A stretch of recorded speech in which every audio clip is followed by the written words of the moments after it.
क्या वजह थी? आपके दिमाग में क्या आया कि आप उस प्रोटेस्ट के लिए गए? खुद मैंने कोटा में रहकर नीट की तैयारी करी है। मैंने उस प्रेशर को बहुत ज़्यादा महसूस करा है। मैं हॉस्टल के रूम में हूँ जहाँ पर फोबिया चारों तरफ है। बॉयज़ हॉस्टल में हूँ मैं, एक कमरे में बंद हूँ। इतना प्रेशर एक वक्त को ऐसा आ गया था जहाँ पर मेरे दिमाग में ऐसे थॉट्स आने लगे थे कि मैं ज़िंदगी से हार गया हूँ, मुझे ज़िंदगी को ख़त्म करना चाहिए। तो मैं उस पोजीशन पे रह के बहुत अच्छे से समझ पा रहा हूँ जिन बच्चों को हमने अभी खोया है। As a human, as a student, मुझे उनका पेन जो है वो फील हुआ। अकाउंटेबिलिटी लेने की जगह धर्मेंद्र प्रधान मोदी जी के 4,399 दिन पूरे होने पर। वैसे में मैंने देखा कि आप लोग इतने इंटेलेक्चुअल तरीके से सारी बात अपनी रख रहे थे, लेकिन उस प्रोटेस्ट के दौरान ऐसा क्या हुआ था कि लोगों ने आपको ट्रोल करना शुरू किया? तो मेरी बेबाकी के अंदाज की वजह से, मेरे कपड़ों की वजह से लोगों ने सोचा कि चलो अब इसे निशाना बनाया जाता है। एंड अगर आपको सवाल पूछना ही है तो आप जो मुद्दा है उस पे पूछिए। अगर हम LGBTQ से हैं तो हम भी पढ़े लिखे हैं, हम भी स्टूडेंट हैं, हम भी इंडियन हैं, तो हमारा हक बनता है यहाँ पे। देश के बहुत से ऐसे मिनिस्टर्स हैं जिन लोगों की डिग्री कोई देखने के लिए मांग ले तो शायद मिले नहीं, या ऐसा भी हो सकता है कि वो 6ठी 7वीं पास हों और किसी स्टेट को लीड कर रहे हैं। किरण रिजिजू जैसे जो मिनिस्टर्स हैं या दूसरे जो ये प्रोपेगेंडा जर्नलिस्ट हैं, क्या उनसे जा करके उनके फुल फॉर्म पूछते हैं, उनकी डिग्री पूछते हैं? तो जब मेरे फ्रेंड का ये मैसेज आया मैं बहुत डर गया था कि union minister is a very big deal, right? तो आपकी वीडियो को ट्वीट कर दिया उन्होंने लिख के। उमर खालिद वाला जो था उसमें शायद आपको नॉलेज नहीं था और आपने वो बोल दिया। क्या था? मुझे ज्ञान नहीं था। हो सकता है मैं उनके बारे में पढ़ूं और जानूं और समझूं और मेरी सोच बदल जाए। एक ने उज्जवल आपसे पूछा कि कहाँ से आए हो, घर से आए हो या नाले से? तो इतना सुनने के बाद भी आपने बहुत शांति से उसको जवाब दिया कि देखिए, बात रही कि आप घर से आते हैं, नाली से आते हैं, तो देश गटर बन चुका है। सब जानते हैं देश में क्या हो रहा है और गटर में कॉकरोचेस ही पलते हैं। तो बेसिकली हमें बेवकूफ दिखाने की ही कोशिश कर रहे थे, क्योंकि समाज ने मेंटालिटी बना ली है कि ये क्वेयर समुदाय से या अलग समुदाय से पढ़े लिखे नहीं होंगे। इस समाज ने मेंटालिटी बना ली, बट इस समाज अभी नहीं जानता कि क्वेयर समुदाय के कितने कितने लोग बड़े बड़े ओहदों पे बैठे हैं। फिल्म मेकर्स हैं, फिल्म प्रोड्यूसर्स हैं, फैशन डिजाइनर्स हैं, एडवोकेट्स हैं, लॉयर्स हैं। उस CJP प्रोटेस्ट में अगर आप लोग तिलचट्टे थे तो कुछ न्यूज मीडिया या कुछ दूसरे क्रिएटर्स जो वहां पर पहुंचे थे, उनको मैं समझती हूँ कि वो तलवे चट्टे थे। बिल्कुल बिल्कुल थे। उनके लिए Oh my God, I love that. उनके लिए क्या संदेश देना चाहेंगे अगर वो आपको देख रहे हैं? तलवे चाटते रहे। मीठा का इस तरह के शब्दों का प्रयोग किया जा रहा है। मीठा। हमें पता है कि हम वहाँ जाएंगे तो लोग हंसेंगे, क्योंकि हमें खुद को स्वीकारने में इतना वक्त लग जाता है। तो वी कांट एक्सपेक्ट दैट कि सोसाइटी हमें से चुटकियों में स्वीकारेगी। आपके घर वालों ने फोन पर ये बोल दिया कि अब घर आने की जरूरत नहीं है, गाजियाबाद में दिख मत जाना, और आपकी मम्मी ने आपको WhatsApp पे ब्लॉक कर दिया। मैंने नहीं बोला था कि मुझे पैदा कर, एंड इसमें मेरी गलती नहीं है कि मैं ऐसा हूँ, मुझे बनाया ही ऐसा गया है। क्योंकि मैंने जब उनसे बोला कि तुम लोगों के इस बिहेवियर की वजह से मैंने खुद 3 बार मैंने खुद की जान लेने का अटेम्प्ट किया है, तो शी वाज लाइक तुम मरा क्यों? तो मेरी दादी का फोन आता है, कहती हैं कि सबको बताया कि तू है। बाकी समाज में तो उसको ट्रोल किया ही जाएगा, तो अगर हम घर के लोग ही सपोर्ट ना करें तो सोसाइटी कैसे फिर एक्सेप्ट करेंगे? तब तक मेरी माता श्री बोल उठी कि दिल्ली जाता है पता नहीं कितने मर्दों के साथ साथ। 2024 में ही बात हो रही थी इसे घर से निकाल दो। ये तक बोला गया था कि इसके हाथ पैर तोड़ के घर में बिठा दो, कुछ नहीं मर जाएगा। तो इस साल मैं घर से निकाल दिया गया हूँ, तो इस साल तो मेरे को फाइनेंशियली कुछ जॉब वगैरह करनी है। लेकिन आपका पॉकेट खर्च वगैरह अभी कैसे चल रहा है? अभी आपको नीड है, आप बोलें तो अगर आप इजाजत दें तो हम पब्लिक से आपका अगर कोई QR कोड वगैरह वो हम डाल के कर सकते हैं। बहुत NGOs ने बोला कि आप फंड रेजर चलाइए। शुरुआत मैं ही कर दूं? This is for you. Done. इतना इतना नहीं, बस 10,000 है, ज्यादा नहीं है। Thank you so much. Thank you सो नहीं, मच। इसमें थैंक यू भी नहीं बोलना, ये हमारी ड्यूटी है। हर्षित जेलस है अभी आपसे। नहीं हर्षित, जलन नहीं होती।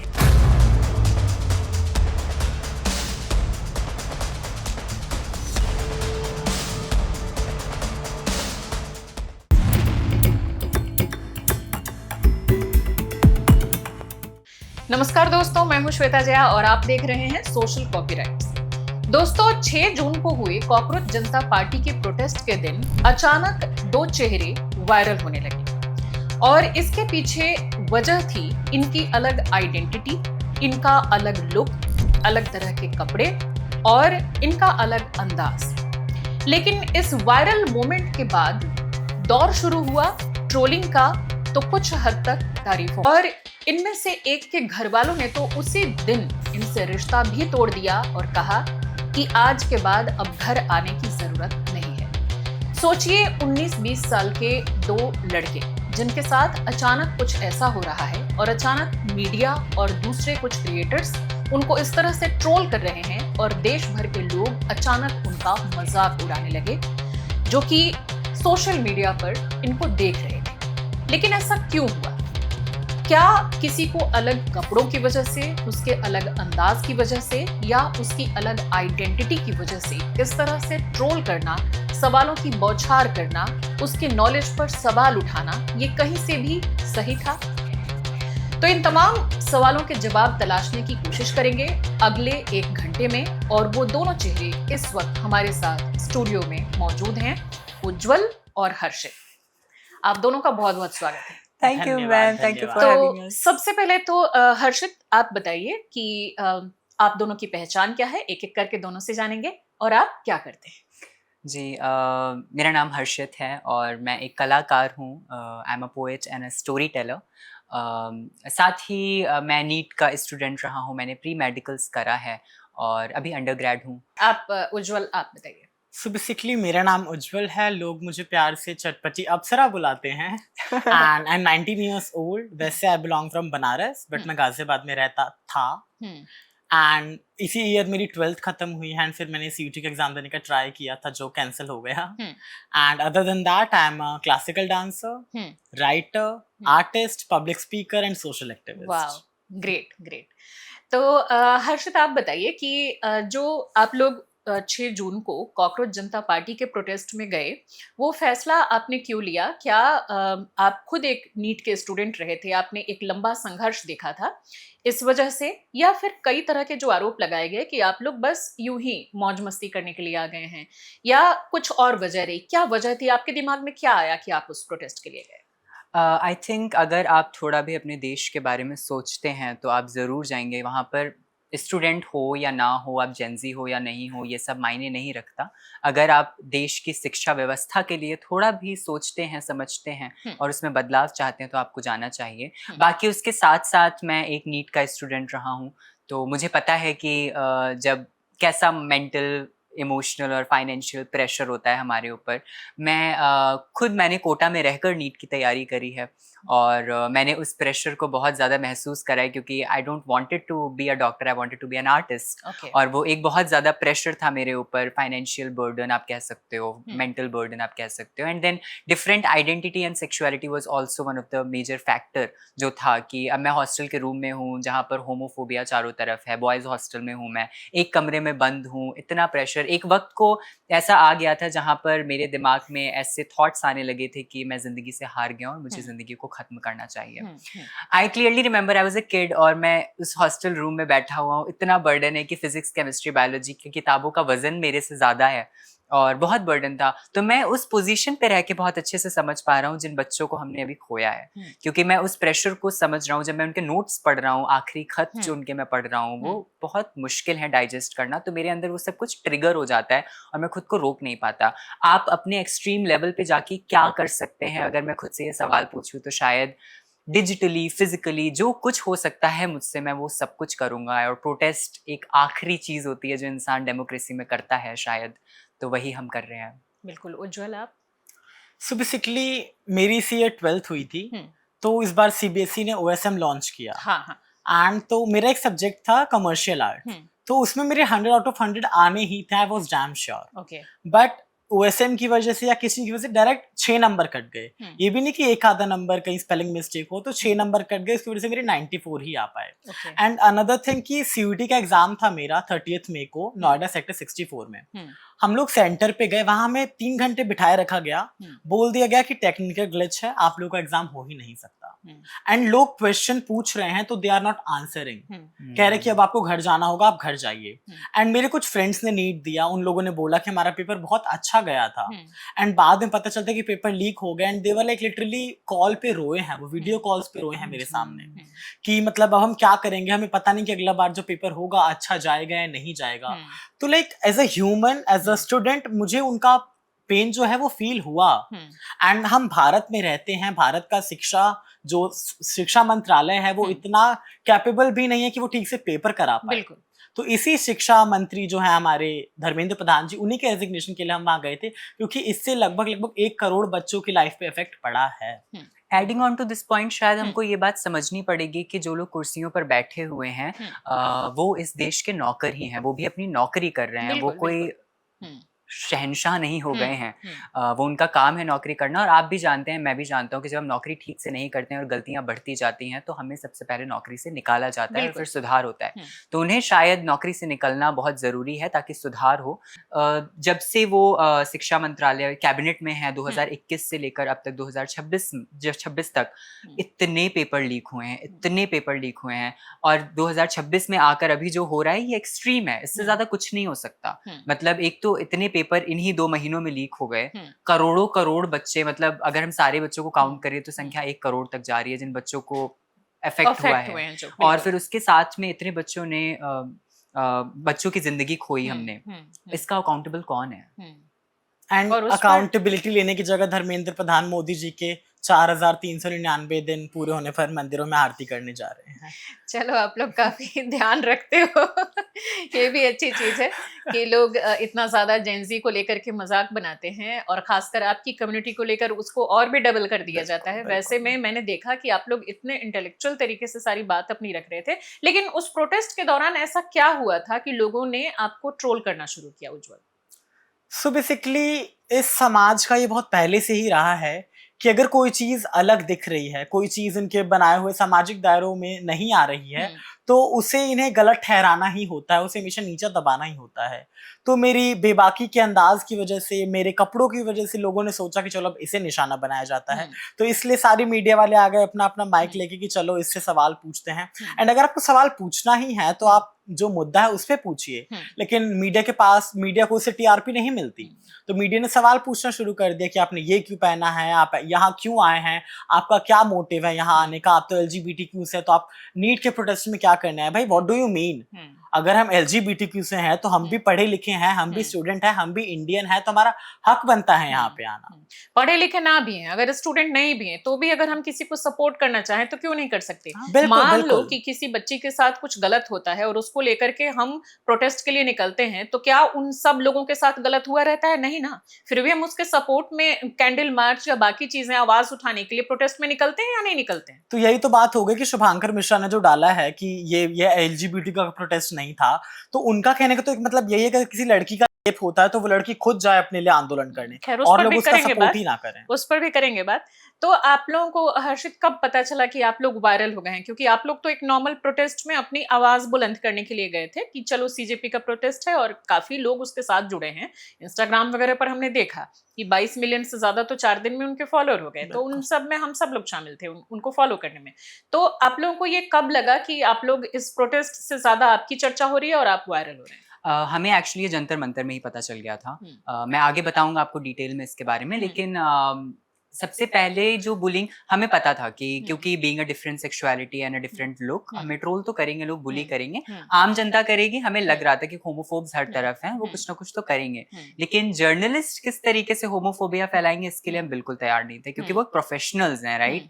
प्रोफेशनल्स ऐसा नहीं कर सकते हैं। वो क्लेम करते हैं कि वो जर्नलिस्ट हैं, वो इंस्पायर करते हैं लोगों को। How you can spread the transphobia और होमोफोबिया? नहीं कर सकते वो। तो हम इस बात के लिए बिल्कुल तैयार नहीं थे। और हमें जंतर मंतर में ही जब लोग ज्यादा मीडिया आने लग गई, मतलब मैं लगभग 1 घंटे था और 1 घंटे में शायद मैंने 50-60 मीडिया वालों से तो बात करी ही होगी। और इतने लोगों से बात करी हमने, और बहुत सारे लोगों ने आकर हमसे बोला था कि बाहर आपकी वीडियो वायरल चल रही है। अच्छा। हमें नहीं पता था। मैं आपको आगे बताऊंगा कौन सी वीडियो वायरल चल रही थी, मैं आपको दिखाऊंगा अभी कौन सी वीडियो वायरल चल रही थी। वो 14 सेकंड की वीडियो है जो वायरल चल रही थी। दिखा सकते हो आप? अभी भी दिखा सकते हो। पैम्फलेट करके एक चैनल है जिन्होंने पोस्ट करा था, रानू सिंह रिपोर्टर थी, और हमने 10 मिनट का इंटरव्यू उन्हें दिया था लगभग, जिसमें से उन्होंने सिर्फ 14 से आप ओह माय गॉड, मतलब ये बहुत एक जादू की तरह था कि एक जर्नलिस्ट ने 14 सेकंड में प्रोटेस्ट कवर कर लिया। वाओ। और 14 सेकंड में रानू सिंह ने जो पैम्फलेट ने जो बिट डाली, उसमें सिर्फ उज्जवल का हाथ ऐसे हुआ है, ऐसे हुआ है, और उन्होंने उस पर प्रोपोगंडा खेला और वो वीडियो 14 सेकंड के वायरल कर दी। देखिए, ये लोग तो ताली बजाने वाले लोग हैं, ये प्रोटेस्ट में उन्होंने लिखा है ये लोग ऐसे मांगेंगे रेजिग्नेशन, राइट? और वो ऐसे हंसने वाला, और वो एक क्लेमिंग जर्नलिस्ट ने करा, क्लेमिंग चैनल ने करा, मतलब दे से कि दे रिपोर्ट। और फिर उसके बाद ये वीडियो वायरल चल रही थी बाहर, ऑलरेडी 3 मिलियन अप्रॉक्स व्यूज चले गए थे। तो लोगों का अंदर तो क्रेज था कि ओके, जो लोग लेट जर्नलिस्ट आ रहे थे उनके अंदर भी क्रेज था कि okay, record them, they are viral. Like मुझसे सबसे पहले लोग, मतलब कुछ टाइम बाद तो लोग मेरे से ऐसे बोलने लगे आपकी वीडियो वायरल हो चुकी है इसलिए हम आपका इंटरव्यू लेना चाहते हैं। हाँ, तो हमें पता चल गया था अंदर ही। एंड अब हमें ये नहीं पता था कौन सी वीडियो वायरल चल रही थी, क्योंकि मेरे 1-2 स्टेटमेंट्स भी ऐसे थे जो बहुत वायरल थे। तो मुझे ये लग रहा था शायद वो होगी। हम नहीं श्योर थे कि ये होमोफोबिया और ट्रांसफोबिया है जो इतना वायरल चल रहा है बाहर। एक ने उज्जवल आपसे पूछा कि कहाँ से आए हो, घर से आए हो या नाले से? तो इतना सुनने के बाद भी आपने बहुत शांति से उसको जवाब दिया। मतलब वो सुन के तो शायद किसी का भी खून खौल जाए। बिल्कुल, शांति से जवाब देने के मेन रीजन ये था क्योंकि वो जो प्रोटेस्ट था वो पीसफुल प्रोटेस्ट था। एंड अगर हम ज्यादा ऊंची आवाज में बोलते या हाथापाई पे उतरते तो बात आती अभिजीत दीप के कॉकरोच जनता पार्टी पे। वहां पे हम उनके भरोसे पे गए थे एंड उनके आन बान शान पे गए थे। तो अगर हम वहां पे कुछ भी करते तो बात आती कि कॉकरोच जनता पार्टी ने तो पीसफुल प्रोटेस्ट बोला था, तो वहां पे हाथापाई कैसे होगी। इसलिए मेरे को खुद को काम रखना था क्योंकि वहां पे मैं पूरे कॉकरोच जनता पार्टी को एक तरह से रिप्रेजेंट कर रहा था। तो इसलिए मैंने खुद को शांत रखा। बाकी देखिए, बात रही कि आप घर से आते हैं, नाली से आते हैं, तो देश गटर बन चुका है, सब जानते हैं देश में क्या हो रहा है, और गटर में कॉकरोचेस ही पलते हाँ, हैं। ठीक है, तो वो नाले से ही आएंगे। हाँ बिल्कुल, वो भी तो उसी नाले से आए हैं। हाँ। तो हर्षित, आपको क्या लगा कि सिर्फ आप लोगों का अपीयरेंस देख करके आपकी नॉलेज को भी जज किया जा रहा था वहां पे? मैम, सबसे बड़ी बात यह है कि जो जर्नलिस्ट वहां पर, कुछ जर्नलिस्ट ऐसे, मैं सबको नहीं कहूंगा, बट कुछ जर्नलिस्ट ऐसे थे जो वहां पे सिर्फ एक हेट फैलाने के उससे गए ही थे, मकसद से आए थे। उनको इस पूरे प्रोटेस्ट को डिफेम करना था। एक्चुअली मैंने इस पूरे वेब को अच्छे से समझा तो मैंने जाना कि कुछ मशरूम चैनल्स थे जो आए हुए थे वहां पर, और उन्होंने आकर सिर्फ वही नेगेटिव पॉइंट्स को कवर करना शुरू करा, खुद से हेट फैलाना, खुद से ऐसी चीजें बोलना शुरू करा जो लोगों को ट्रिगर करें और नफरत में लोगों को बांट दें इस प्रोटेस्ट से, प्रोटेस्ट को डिफेम करें और लोगों को सेग्रीगेट करें। वो लोग यही कर रहे थे और उन्होंने जल्दी मतलब प्रोटेस्ट में आके 1 घंटे के अंदर अंदर ये सब कुछ रिकॉर्ड करा और दिखाया कि कितने 4 लोग आए हैं और कितने 150 लोग आए हैं, प्रोटेस्ट में लोग नहीं हैं। और ये सब करके उस छोटे मशरूम चैनल्स ने पोस्ट करा। फिर जो बड़े मशरूम चैनल्स थे, जो क्रिएटर्स थे, उनने उस चीज को जल्दी जल्दी पकड़ा, although they were not in the protest. अगर वो प्रोटेस्ट में आते तो उन्हें पता चलता क्या हुआ है। जा सकते हैं। मैंने पर्सनली बहुत सारे पेरेंट्स से बात करी है, मैंने पर्सनली बहुत सारे लोगों से बात करी। मैंने एक अंकल से बात करी जो कह रहे थे कि मेरा लोन नहीं अप्रूव हो पा रहा है और पता नहीं उनने कितनी जद्दोजहद, उनका कुछ अलग कंसर्न था, बहुत अलग कंसर्न था। बट लेकिन मैंने उनकी बात को समझा और मैंने जाना कि क्यों हो रहा है ये। लैक ऑफ एजुकेशन ना। जो लोग बैठे हुए हैं, जिनका काम है ये करना, उनके अंदर एजुकेशन ही नहीं है। एजुकेशन क्या है? अपने काम को प्रॉपर्ली करना, आपको वो काम आता हो करना। ये एजुकेशन के लिए ही प्रोटेस्ट था, ये शिक्षा के लिए ही प्रोटेस्ट था। जैसे जिन्होंने हमें कॉकरोच बोला, उन्होंने बोला कि मैंने तो सबको नहीं बोला था, मैंने तो बोला था जिनकी फेक डिग्री है। फेक डिग्री किसका हिस्सा है? इस सिस्टम का ही तो हिस्सा है। बिल्कुल। उज्जवल, जैसे कि हम बात कर रहे हैं कि बड़े क्रिएटर्स ने भी इस तरह से किया, और बहुत बार ऐसा देखने को मिलता है कि किसी अच्छे कॉज के लिए भी जाओ, उसमें भी लोग अपना प्रोपेगेंडा चलाने लगते हैं, हेट चलाने लगते हैं। वहां पर रहते हुए उस प्रोटेस्ट के दिन आपको ऐसा कितनी बार फील हुआ? कितने ऐसे लोग दिखे जो कि वही करने आए थे? देखिए, ऐसे तो काफी सारे लोग थे, मैं नहीं बोलूंगा सारे लोग ऐसे थे, बट काफी सारे लोग ऐसे थे। जैसे रानू सिंह हो गई, अंजनी वत्स हो गए, और एक अमीशा करके भी कोई था। तो लाइक इनका क्या था, मेन मुद्दे को डाइल्यूट करके बेफिजूल के सवाल पूछो जिससे कंट्रोवर्सी बने, टीआरपी मिले। तो इनका मेन मोटिव यही था। और आपने क्वेश्चन क्या पूछा था? और मेन स्ट्रीम वाले भी वहां नजर आ रहे थे जो कि इस तरह के प्रोपेगेंडा कर रहे थे। मेन स्ट्रीम वाले मीडिया की टैक्टिक्स ये थी कि वो आए थे वहां पे, बट उन्होंने कोई अपना बैच, कोई अपने माइक पे नाम वाम कुछ नहीं लिख रखा। क्यों? क्योंकि लोग उनको दौड़ा लेते। हाँ बिल्कुल, दौड़ा के भगा देते उन्हें। एबीपी के एक रिपोर्टर आए थे और लोगों ने उनको लिटरली निकाल दिया। हाँ, जिसे दबंग रिपोर्टर कहते हैं, उसे निकाल के भगाया गया था वहां से। तो क्या ये डर था कि वो गलत तरीके से कवर करते, दिखाते? ऑफ कोर्स कर ही रहे थे। इन लोगों को भी, मतलब 1 घंटे के अंदर जिन लोगों ने इंटरव्यू लिया है, ये सारे नाम मैं तो कहूंगा शायद ये 1 घंटे बाद चले गए। जब उनने देखा कि जंतर मंतर इतना भर चुका है लोगों से, वहां पे लगभग 4 से 5 हजार लोग जंतर मंतर कॉम्प्लेक्स के अंदर हैं। पुलिस वालों ने हजारों लोगों को बाहर रोका हुआ है क्योंकि अंदर स्पेस नहीं है। दे आर सेइंग के अंदर सफोकेशन हो जाएगा, आप अंदर मत जाओ। उन्होंने हजारों लोगों को बाहर रोक दिया। मतलब इतना बड़ा प्रोटेस्ट शायद मैंने कभी देखा हो, इतना बड़ा यूथ का प्रोटेस्ट। और अब देखना तो मुझे ऐसा लगा कि समय बदल रहा है, लोगों की सोच भी थोड़ी तो बदल रही है कि उनको भी कॉल आउट किया गया। ये आप लोगों को लगता है कि थोड़ा सा वक्त बदला है, चीजें, लोग अब कुछ सेंसिबल लोग भी हैं? मैं अगर बात करूँ आपको, मतलब अगर मैं दी पैम्फलेट जिन्होंने ये 14 सेकंड की वीडियो डाली, तो मैं इसके बारे में अगर बात करूँ ना, तो आई फील वेरी सैड, क्योंकि I literally respect women a lot, and working women जो प्रोटेस्ट में एक जर्नलिस्ट, और इतने सारे मेन क्लेमिंग एरिया में एक जर्नलिस्ट है, प्रोटेस्ट ऑलरेडी बहुत रिस्की होता है वुमेन के लिए, राइट? बिल्कुल एज ए जर्नलिस्ट आप समझते हो उस बात को। और तो मैंने लिटरली रानू को इस बात पे कॉम्प्लीमेंट करा था जब वो आई थी मेरे पास बाइट लेने के लिए, और मैंने उनके कपड़ों पर कॉम्प्लीमेंट करा, उन्होंने मुझे भी कॉम्प्लीमेंट करा, उन्होंने बड़े अलाय का रूप रख के ना बड़े अच्छे तरीके से हमसे बात कही। और शायद I can dare Ranu if she can post that video, she can post that interview हमारा, क्योंकि उसमें कुछ नफरत नहीं थी, उसमें सब कुछ सिर्फ सत्ता से सवाल थे, और बहुत जेन्युइन सवाल थे जो वो पोस्ट करने की हिम्मत नहीं करती।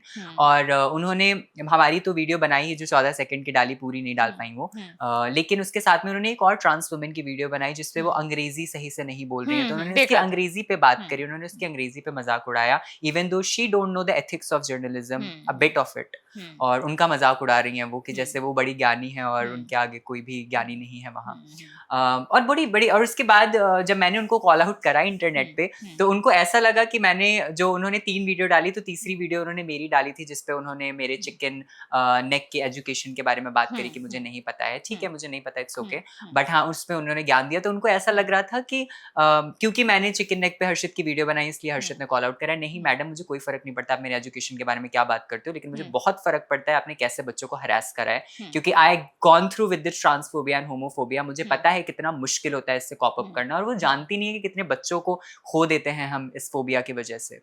नेशनल सिक्योरिटी पर भी उज्जवल सवाल किए गए, ये जो बता रहे हैं हर्षित कि चिकन नेक कॉरिडोर, उस पर सवाल पूछे गए। आपसे तो सीबीएसई का फुल फॉर्म पूछा गया, तो ये सब पूछते समय आपको कहीं से भी उस समय ये लग रहा था कि वास्तव में वो लोग आपकी नॉलेज जानना चाहते हैं, या आपको नीचा दिखाने के लिए, बेवकूफ दिखाने के लिए सब पूछा जा रहा है? देखिए वो बेसिकली हमें बेवकूफ दिखाने की ही कोशिश कर रहे थे, क्योंकि समाज ने मेंटालिटी बना ली है कि ये क्वेयर समुदाय से या अलग समुदाय से पढ़े लिखे नहीं होंगे, बट ये समाज, हमने जितना इस कम्युनिटी में रह के नाम कमाया है ना, ये समाज सिर्फ सपने देख सकता है उसके। लाइक मैंने लास्ट ईयर साउथ एशिया का लार्जेस्ट क्वेयर फेस्ट होस्ट किया था। Okay, great. हाँ, मैंने बहुत सारे ओपन माइक्स होस्ट किए हैं, मैं बड़े बड़े एनजीओज में काम कर चुका हूँ। ये आप थोड़े विजुअल देना तो अपने दर्शकों को भी मैं दिखाऊं। श्योर श्योर, बिल्कुल बिल्कुल बिल्कुल। तो इस समाज ने मेंटालिटी बना ली, बट ये समाज अभी नहीं जानता कि क्वेयर समुदाय के कितने कितने लोग बड़े बड़े ओहदों पे बैठे हैं। फिल्म मेकर्स हैं, फिल्म प्रोड्यूसर्स हैं, फैशन डिजाइनर्स हैं, एडवोकेट्स हैं, लॉयर्स हैं, शेफ्स हैं, बहुत ही अच्छी अच्छी पोस्ट पे बैठे हैं। Even I want to add on in this कि 7 तारीख को मेरा एक शो था, और मैं शो पे जाने के लिए मैं ग्रीन रूम में था 2 घंटे पहले, और ग्रीन रूम में मेरे पास ऊपर अचानक से मैसेजेस पॉपअप होने लगे, you know, terrorist and nationalist and blah blah blah. फिर मेरे एक दोस्त का मैसेज आया कि Harshit, you know, union minister ने आपकी वीडियो को रीट्वीट करा है, और उन्होंने मेरे ज्ञान के बारे में बात की। जी जी, और उन्होंने मेरे ज्ञान के बारे में बात की कि आज के यूथ को नॉर्थ ईस्ट के बारे में पता होना चाहिए, चिकन नेक क्या है उसके बारे में पता होना चाहिए, ऑफ कोर्स पता होना चाहिए, बहुत सही बात है। लेकिन देश के, आप अपने सेंटेंस को पूरा करना, देश के बहुत से ऐसे मिनिस्टर्स हैं, और बहुत तो मतलब चीफ मिनिस्टर टाइप पोस्ट पे हैं, जिन लोगों की डिग्री कोई देखने के लिए मांग ले तो शायद मिले नहीं, या ऐसा भी हो सकता है कि वो 6ठी 7वीं पास हो और किसी स्टेट को लीड कर रहे हो, चौथी पास भी उन लोगों से कोई जा करके ये किरण रिजिजू जैसे जो मिनिस्टर्स हैं, या दूसरे जो ये प्रोपेगेंडा जर्नलिस्ट हैं, क्या उनसे जा करके उन फुल फॉर्म पूछते हैं, उनकी डिग्री पूछते हैं, मांगते हैं? मैं तो बहुत डर गया था, क्योंकि मैं बहुत छोटा इंसान हूँ, वो यूनियन मिनिस्टर है, मुझसे 40 साल तो बड़े होंगे ही होंगे, उन्होंने जिंदगी ज्यादा देखी है, उम्र ज्यादा देखी है। तो जब मेरे फ्रेंड का मैसेज आया, मैं बहुत डर गया था कि union minister is a very big deal, right, कि वो आपकी वीडियो को ट्वीट कर दिया उन्होंने लिख के। बिल्कुल, कोई डर। और मैंने जब वो ट्वीट पढ़ा तो मुझे लगा इससे ज्यादा कॉमिक कुछ नहीं हो सकता। मतलब एक यूनियन मिनिस्टर एक यूथ की एजुकेशन पे बात कर रहा है, मतलब अच्छी बात है, नॉर्थ ईस्ट के बारे में पता होना चाहिए, मैं बिल्कुल नहीं कहता, लेकिन कितने लोगों को चिकन नेक कॉरिडोर के बारे में पता होगा? अरे द थिंग इज ना कि मैं अभी सब कुछ पॉडकास्ट पता हो सकता है क्या? उज्जवल, अभी हर्षित, अभी आप दोनों में से कोई मुझसे कुछ जेनजी के कुछ ऐसे वर्ड्स पूछ दे, या कुछ किसी और कंट्री के बारे में कुछ पूछ दे, हो सकता है कि मुझे नहीं पता हो। बिल्कुल, मैंने सिलीगुड़ी कॉरिडोर पढ़ा है, चिकन नेक कब से वायरल हुआ मुझे नहीं पता, प्रोपोगेंडा था ये एक तरीके का। और फिर एक यूनियन मिनिस्टर एक एजुकेशन के बारे में पोस्ट कर रहा है, मतलब, और उन्होंने, फिर मैंने उनके पूरे ट्वीट्स पढ़े, जाकर के मैंने उनकी पूरी प्रोफाइल चेक करी, उन्होंने एक बार भी बात नहीं करा जिन बच्चों को हमने खोया है। आपके लिए ज्ञान ज्यादा जरूरी है और जान बिल्कुल भी जरूरी नहीं है जिन बच्चों की जान जा रही है हाँ? उनके बारे में कुछ बात नहीं आप करनी। उन अगर youth के आपने बारे कुछ में बात नहीं कर सकते थे। हाँ, आपसे कुछ पूछा गया और आपको वो वर्ड मान लो नहीं पता क्योंकि वो कॉमन वर्ड नहीं है, तो उस पर वो उनका वो ज्ञान, वो ट्वीट वाकई हैरान करने वाला है। बिल्कुल, ये बहुत बड़ा मजाक था यूथ के साथ, मुझे ऐसा लगता है। क्यों, और फिर उसके बाद से people from north east actually वो मेरे सपोर्ट में बहुत वीडियोस बनाने लग गए, और उनका बड़ा सिंपल सा मुद्दा था कि हमें दिल्ली के बारे में नहीं पता तो उसे कैसे पता होगा नॉर्थ ईस्ट के बारे में, which is so true. And मतलब वही कि अब कल को कोई मिनिस्टर पोस्ट कर दे कि बच्चों को फिजिक्स की डेरिवेशन नहीं आती, क्यों नहीं आती बताए। फिजिक्स का ज्ञान भी जरूरी है। मेरी आधी उम्र निकल गई फिजिक्स केमिस्ट्री बायोलॉजी पढ़ने में अब तक की, तो मैं क्या करूं, मुझे नहीं पता चला जियो पॉलिटिक्स का ज्यादा। तो बस एक चीज मैं आपसे थोड़ा सा डिसएग्री करती हूँ विद रिस्पेक्ट कि Yeah. उमर खालिद वाला जो था उसमें शायद आपको नॉलेज नहीं था और आपने वो बोल दिया, क्या था वो? जी, मुझे नहीं पता था और मैंने ये चीज बोल दी थी। आई सपोर्ट उमर खालिद, क्योंकि मेरे अंदर नफरत किसी के लिए भी नहीं है और मैं बिल्कुल नफरत पे बिलीव भी नहीं करता। और मैंने उमर खालिद के बारे में ज्यादा नहीं पढ़ा था, मैंने उनको एक पोएट के तौर पे मैंने उनके कुछ लाइनों को पढ़ा हुआ था। और जिस तरीके से मुझसे सवाल पूछा गया, I am not used two of media.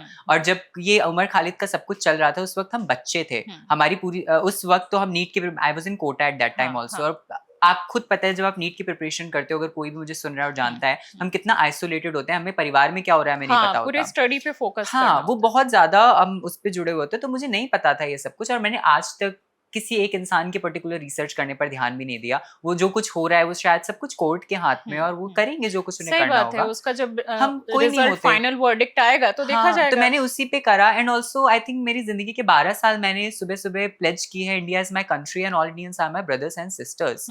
और मैं किसी के बारे में हेट नहीं कर सकता कि आई हेट देम और समथिंग।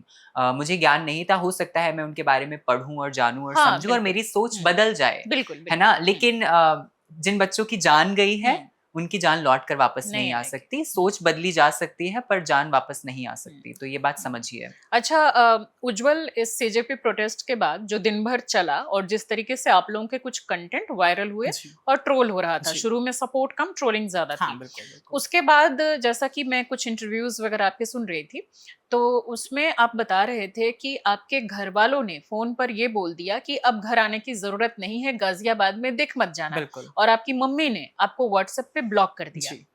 क्या था ये? मतलब क्या वास्तव में फैमिली का इतना ज्यादा, फैमिली का जो डोर होता है वो इतना कमजोर होता है कि इस तरह से घर वाले ही आपको बिना जाने समझे और आपसे रिश्ता तोड़ लें?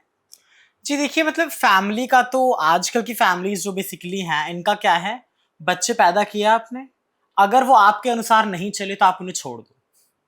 क्योंकि फैमिली प्लानिंग तो पता नहीं कहाँ गई है। अगर आपको, मैंने साफ बोला कि मैंने नहीं बोला था कि मुझे पैदा करो, एंड इसमें मेरी गलती नहीं है कि मैं ऐसा हूं, मुझे बनाया ही ऐसा गया है। सही बात है। But and my mother is a gynaecologist. Okay, doctor. हाँ, she is a doctor. Doctor होने के बाद उनकी मेंटालिटी इतनी खराब है। मैं तो ये सोचता हूँ कि अगर कोई उनके हॉस्पिटल में ऐसा केस आया तो वो तो बोल देंगे ये तो खराब है, इसे मार दो जान से। क्योंकि मैंने जब उनसे बोला कि तुम लोगों के इस बिहेवियर की वजह से मैंने खुद 3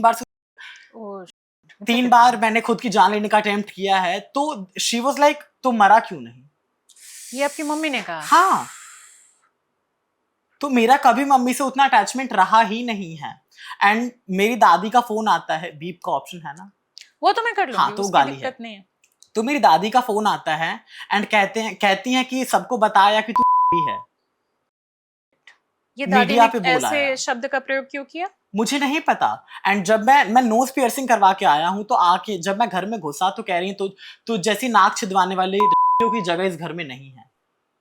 मतलब अगर इंसान ने नोज पियर्सिंग करवा ली तो वो बन गया। And she is also government, वो भी गवर्नमेंट हॉस्पिटल में थी। अच्छा, गॉड। आपके पापा का क्या रिएक्शन था? नहीं, मेरे पापा जब मैं 6 मंथ्स का था तभी उनके एक्सीडेंट हो गया था। और आपके सिबलिंग्स हैं? हाँ, सिबलिंग्स हैं and siblings are like very double faced भाई। जैसे कि लाइक मेरे सामने तो वो इतने अच्छे बनते हैं, मेरे पीठ पीछे मतलब मेरी ही चुगलियां। कितने भाई बहन हैं आप? मेरा एक बड़ा भाई और एक बड़ी बहन है। एंड ये सब होने के बाद भी ऑडेसिटी देखिए कि मेरी सिस्टर का मैसेज आता है तुझे जो बोलना है बोल, लेकिन फैमिली का नाम मत ले।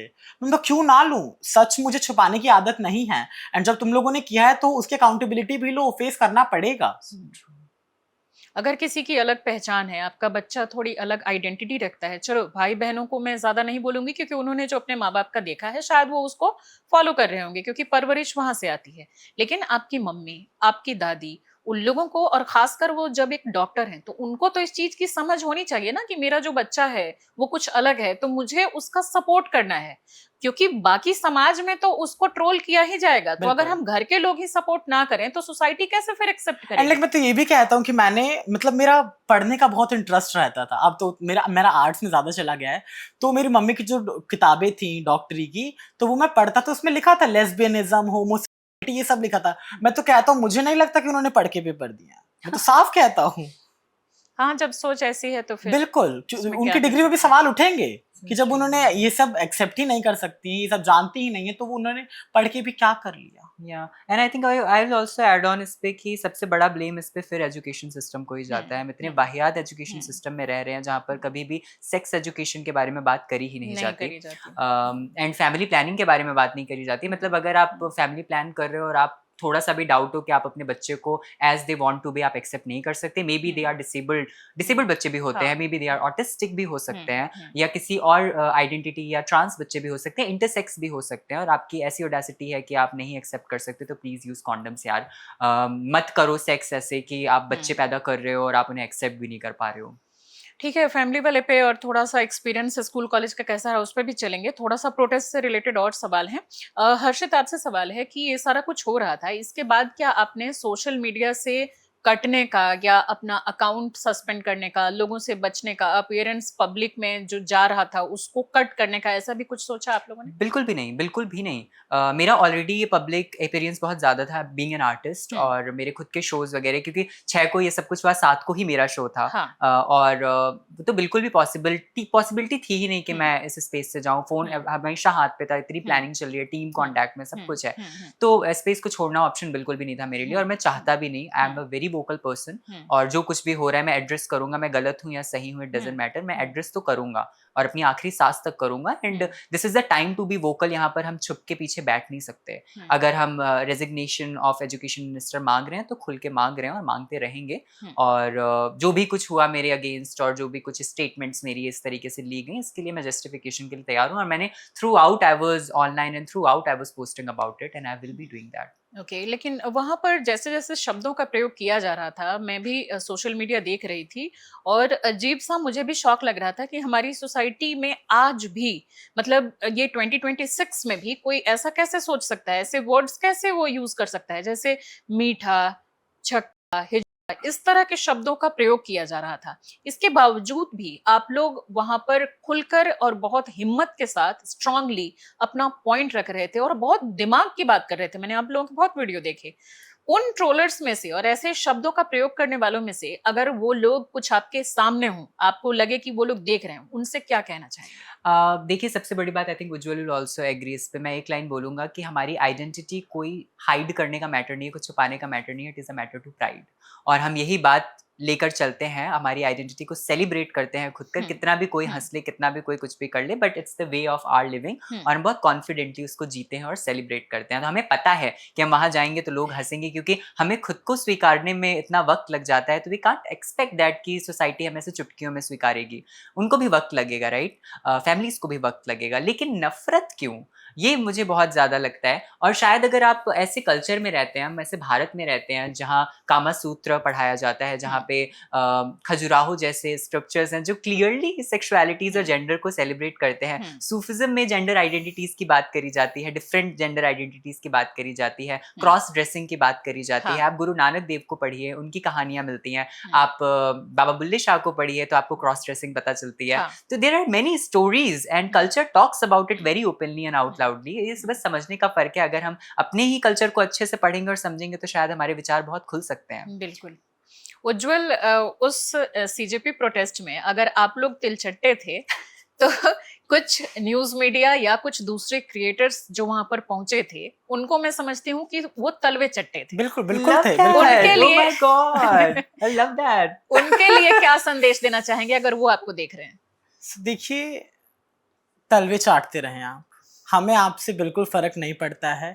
आप कितना भी चाहें मुद्दे को भटकाना, हमें भटकाने की कोशिश करें, हम मुद्दे से नहीं भटकेंगे।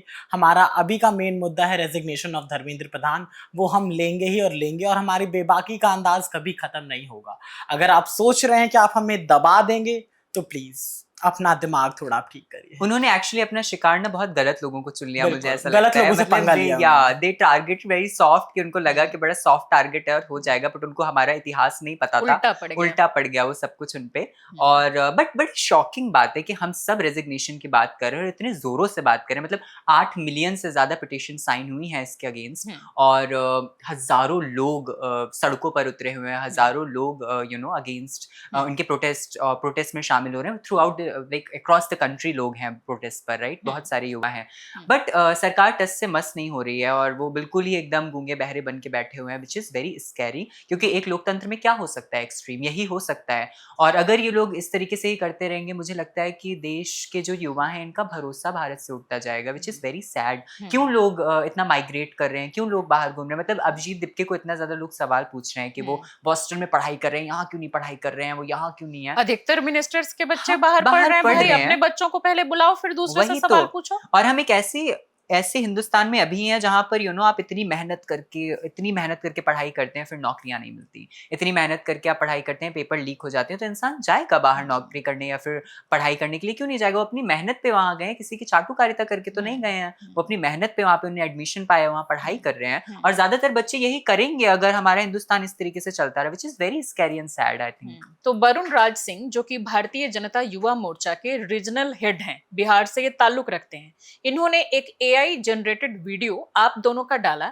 जिसमें कि एक पुराने अजीबोगरीब गाने पर आप तैयब लोगों अली को प्यार का दुश्मन है तैयब अली वाले गाने पर डांस करता हुआ दिखाया गया। तैयब अली प्यार का दुश्मन हाय हाय। और बहुत ही गलत तरीके से उन्होंने ये सारा कुछ पेश किया और लिखा कि अगर आप लोग अपने बच्चों को ऐसा बनाना चाहते हैं तो ही इस CJP प्रोटेस्ट में उनको भेजिए। इस तरह के पॉलिटिकल चिंटुओं के लिए आप क्या कहना चाहेंगे? Can मैं I बोलूं? start this? हाँ चलो स्टार्ट तुम कर दो, एंड मैं कर I दूंगा। really want to. I don't know why. I can't hold myself. सबसे बड़ी बात आपने बोला युवा मोर्चा, वो अंकल हैं, युवा मोर्चा नहीं मानता उन्हें, वो व्हाट्सएप यूनिवर्सिटी वाले अंकलों की तरह उन्हें बिहेव करा है। I don't know what is युवा इन दिस। उसके बाद उन्होंने बिल्कुल व्हाट्सएप अंकलों की तरह AI का इस्तेमाल करा। मैं चाहता हूं कि आपने AI का इस्तेमाल एक फोटो उठा के वीडियो में जितना अपने दिमाग लगा लिया, अगर इसी AI का इस्तेमाल आप बिहार की एजुकेशन व्यवस्था को एक बार एग्जामिन करने के लिए लगा लेते, वही AI आप थोड़ा डेटा कंपैरिजन करने के लिए लगा लेते, तो आपका होश ठिकाने आ जाता। बिहार का एजुकेशन सिस्टम कैसा हो गया है हमें ही पता है, जो लोग जानते हैं वो जानते हैं। बिहार नालंदा और आर्यभट्ट ऐसे लोगों से रहा है, और अब बिहार की ऐसी एजुकेशन सिस्टम है कि स्कूल बंद होते जा रहे हैं, हर दिन एक 5 स्कूल साल बंद में होता है। एक ग्रेजुएशन की डिग्री मिलती है, 3 हाँ। साल वाला कोर्स 5 साल में बच्चे पास आउट होते हैं। स्कूल दिन पर दिन बंद होते जा रहे हैं, स्कूलों में शौचालय नहीं है, बच्चे खेतों पर जाने पे मजबूर हैं। टीचर्स आज भी वहां पे कुर्सियों पे आराम कर रहे होते हैं, मटर छील रहे होते हैं, बच्चे उनके पैर दबा रहे होते हैं। This kind of education you are giving to your kids. एक बारी आप AI का इस्तेमाल कर लेते, थोड़ा इनके बारे में भी बात करते तो मुझे अच्छा लगता। उसके बाद एक तो ये भी, और फिर उसके बाद अभी मैं पढ़ रहा था, मैंने एक आर्टिकल पढ़ा और उसमें लिखा हुआ था कि बिहार मतलब पूरे देश में से 100 यूनिवर्सिटीज में बिहार की एक भी यूनिवर्सिटी फॉल नहीं करती top 100 university, which is such a shame कि आप बच्चों के AI में एक तो मेरी प्राइवेसी को आप ब्रीच कर रहे हो हमारी फोटो डाल के, और this is a very big question to you कि आपको पता नहीं है प्राइवेसी ब्रीच क्या होता है, वायलेशन। और उसके बाद फिर आप AI के मतलब ये बहुत, और फिर यही व्हाट्सएप अंकल, ये लोग व्हाट्सएप पे सर्कुलेट कर देते हैं ये वीडियोस हेट फैलाने के लिए। उन्होंने साफ साफ लिखा कैप्शन में कि अगर आप कॉकरोच जनता पार्टी में बच्चों को भेजते हैं तो बच्चे ऐसे हो जाएंगे। First of all it's not a party, एक मूवमेंट है, यूथ का मूवमेंट है, और आप उन पेरेंट्स को ये बोल रहे हो कि बच्चे वहां जाएंगे तो क्या होगा। एक बार आप उन पेरेंट्स से ये भी पूछ लीजिए कि जब उनके पेरेंट्स नहीं जिंदा होंगे तब उनके बच्चों का क्या होगा। तो violation of right to privacy के अंतर्गत उनके ऊपर तो आप लोग मानहानि का केस भी कर सकते हैं। ऑफ कोर्स कर सकते हैं, एंड आई थिंक वही कि हम उस कैपेबिलिटी पे नहीं है शायद, क्योंकि हम भी एक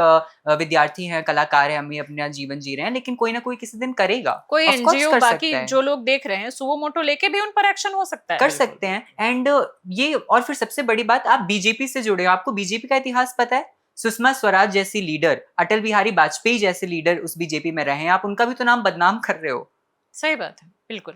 अच्छा, जयपुर में जो प्रोटेस्ट हुआ है अभी हाल में, उसमें थप्पड़ मारने और उनको नुकसान पहुंचाने की कोशिश की जी, गई है बिल्कुल। अभिजीत दीपके को। इस तरह से आप लोग भी जो नेक्स्ट प्रोटेस्ट हो और आप लोग उसमें शामिल हों, तो जब अभिजीत को निशाना बनाया जा सकता है, आप लोगों को भी निशाना बनाया जा सकता है, बिल्कुल, क्योंकि बिल्कुल। आप लोग भी अब वायरल हैं और बहुत लोगों की आंखों में खटक रहे हैं, क्योंकि आप लोगों ने काफी बढ़ चढ़कर बहुत हाई लेवल की बातें की है। अब सबको पता है कि वो आपको नीचा नहीं दिखा सकते, आपके नॉलेज को क्वेश्चन नहीं कर सकते, लेकिन इस चीज को लेकर डर भी है। क्या बिल्कुल। सोचते हैं उज्जवल? तो जैसे अभी लखनऊ में जो एक आदमी आया था, उससे पूछा गया कि आपका यहाँ आने का मेन मोटो क्या है? हाँ, तो वो कह रहे हैं हम मीठो को देखना है, हम उज्जवल जैसा को देखना है, क्योंकि उसकी स्कर्ट का कलर बहुत अच्छा हाँ। था।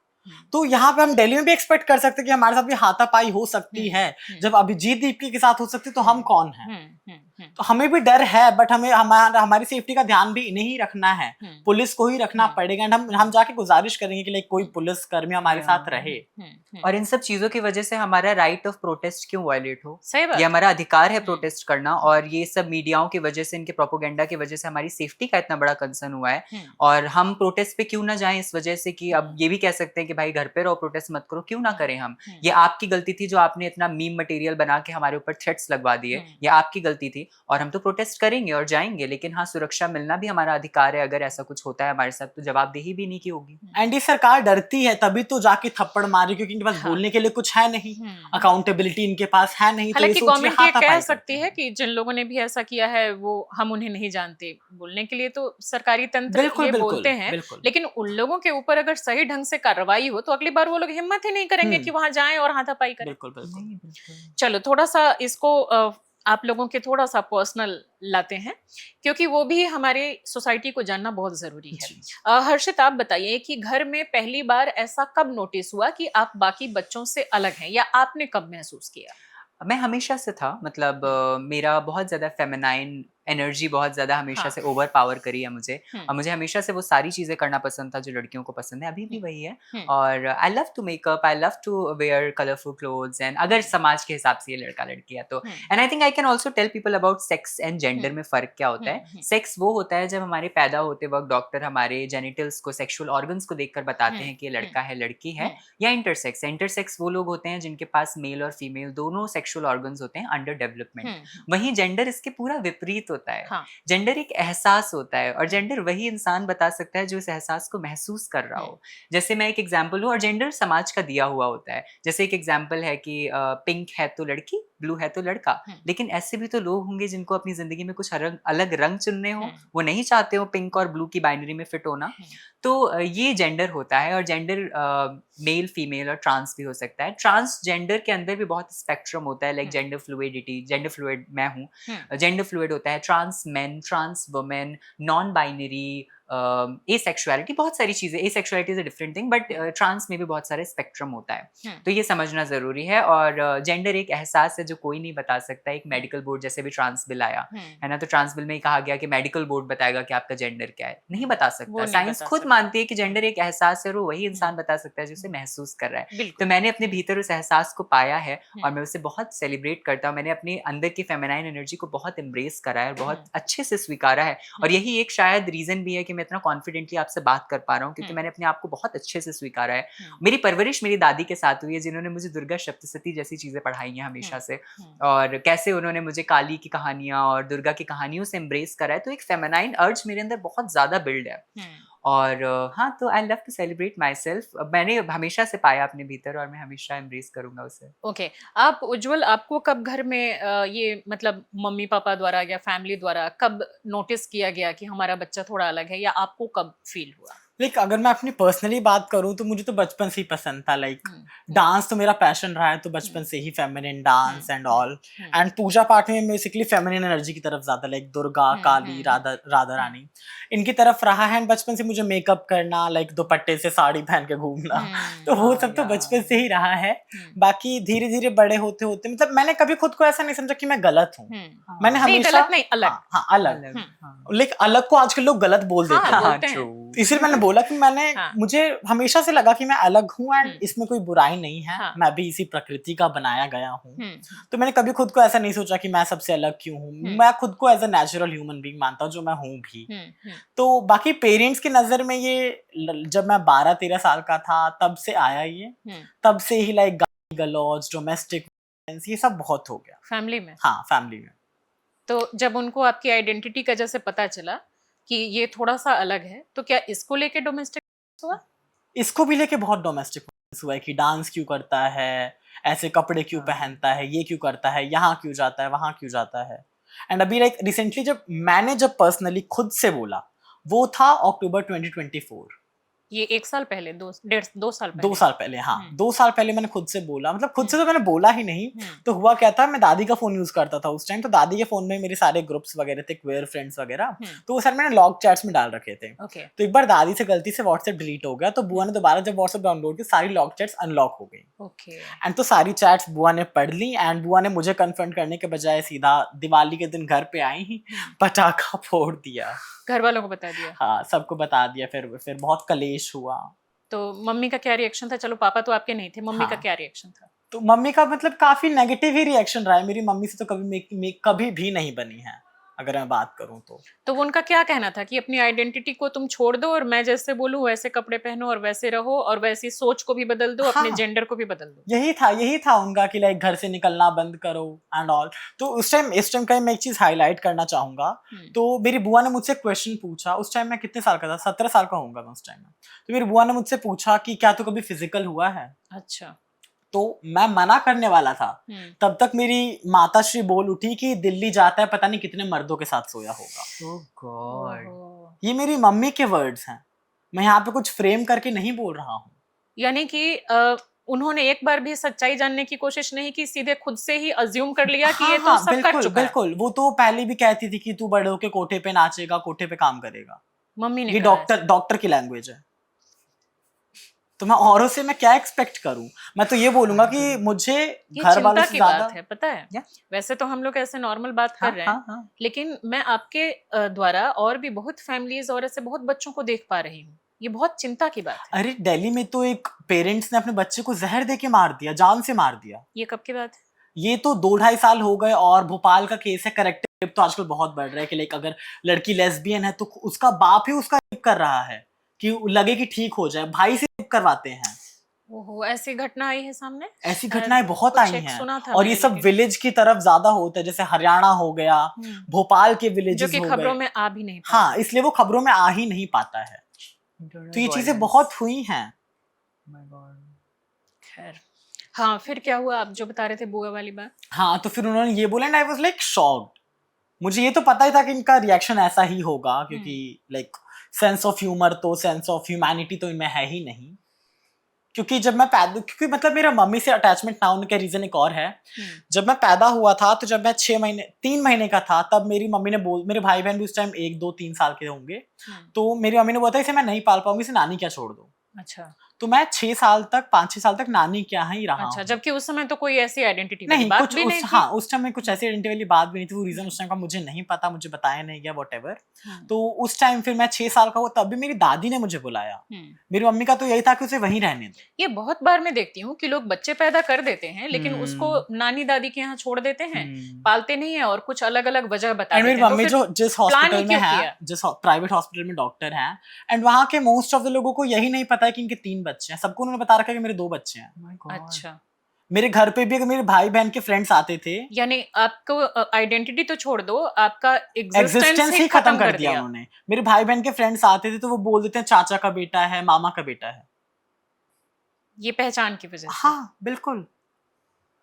एंड ये कह रहे थे कि अगर कोई रिश्तेदार आता है तो घर में रहियो, बाहर मत निकलियो, निकलने नहीं देंगे। हाँ, लेकिन मैंने तो आज तक सुनी ही नहीं किसी की, क्योंकि मुझे बेड़ियों में बंद के रहना नहीं पसंद।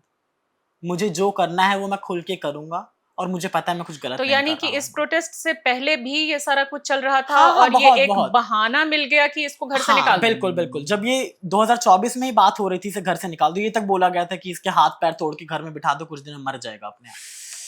ये घर में बोला गया? हाँ, घर में बोला गया है। so proud of you sir।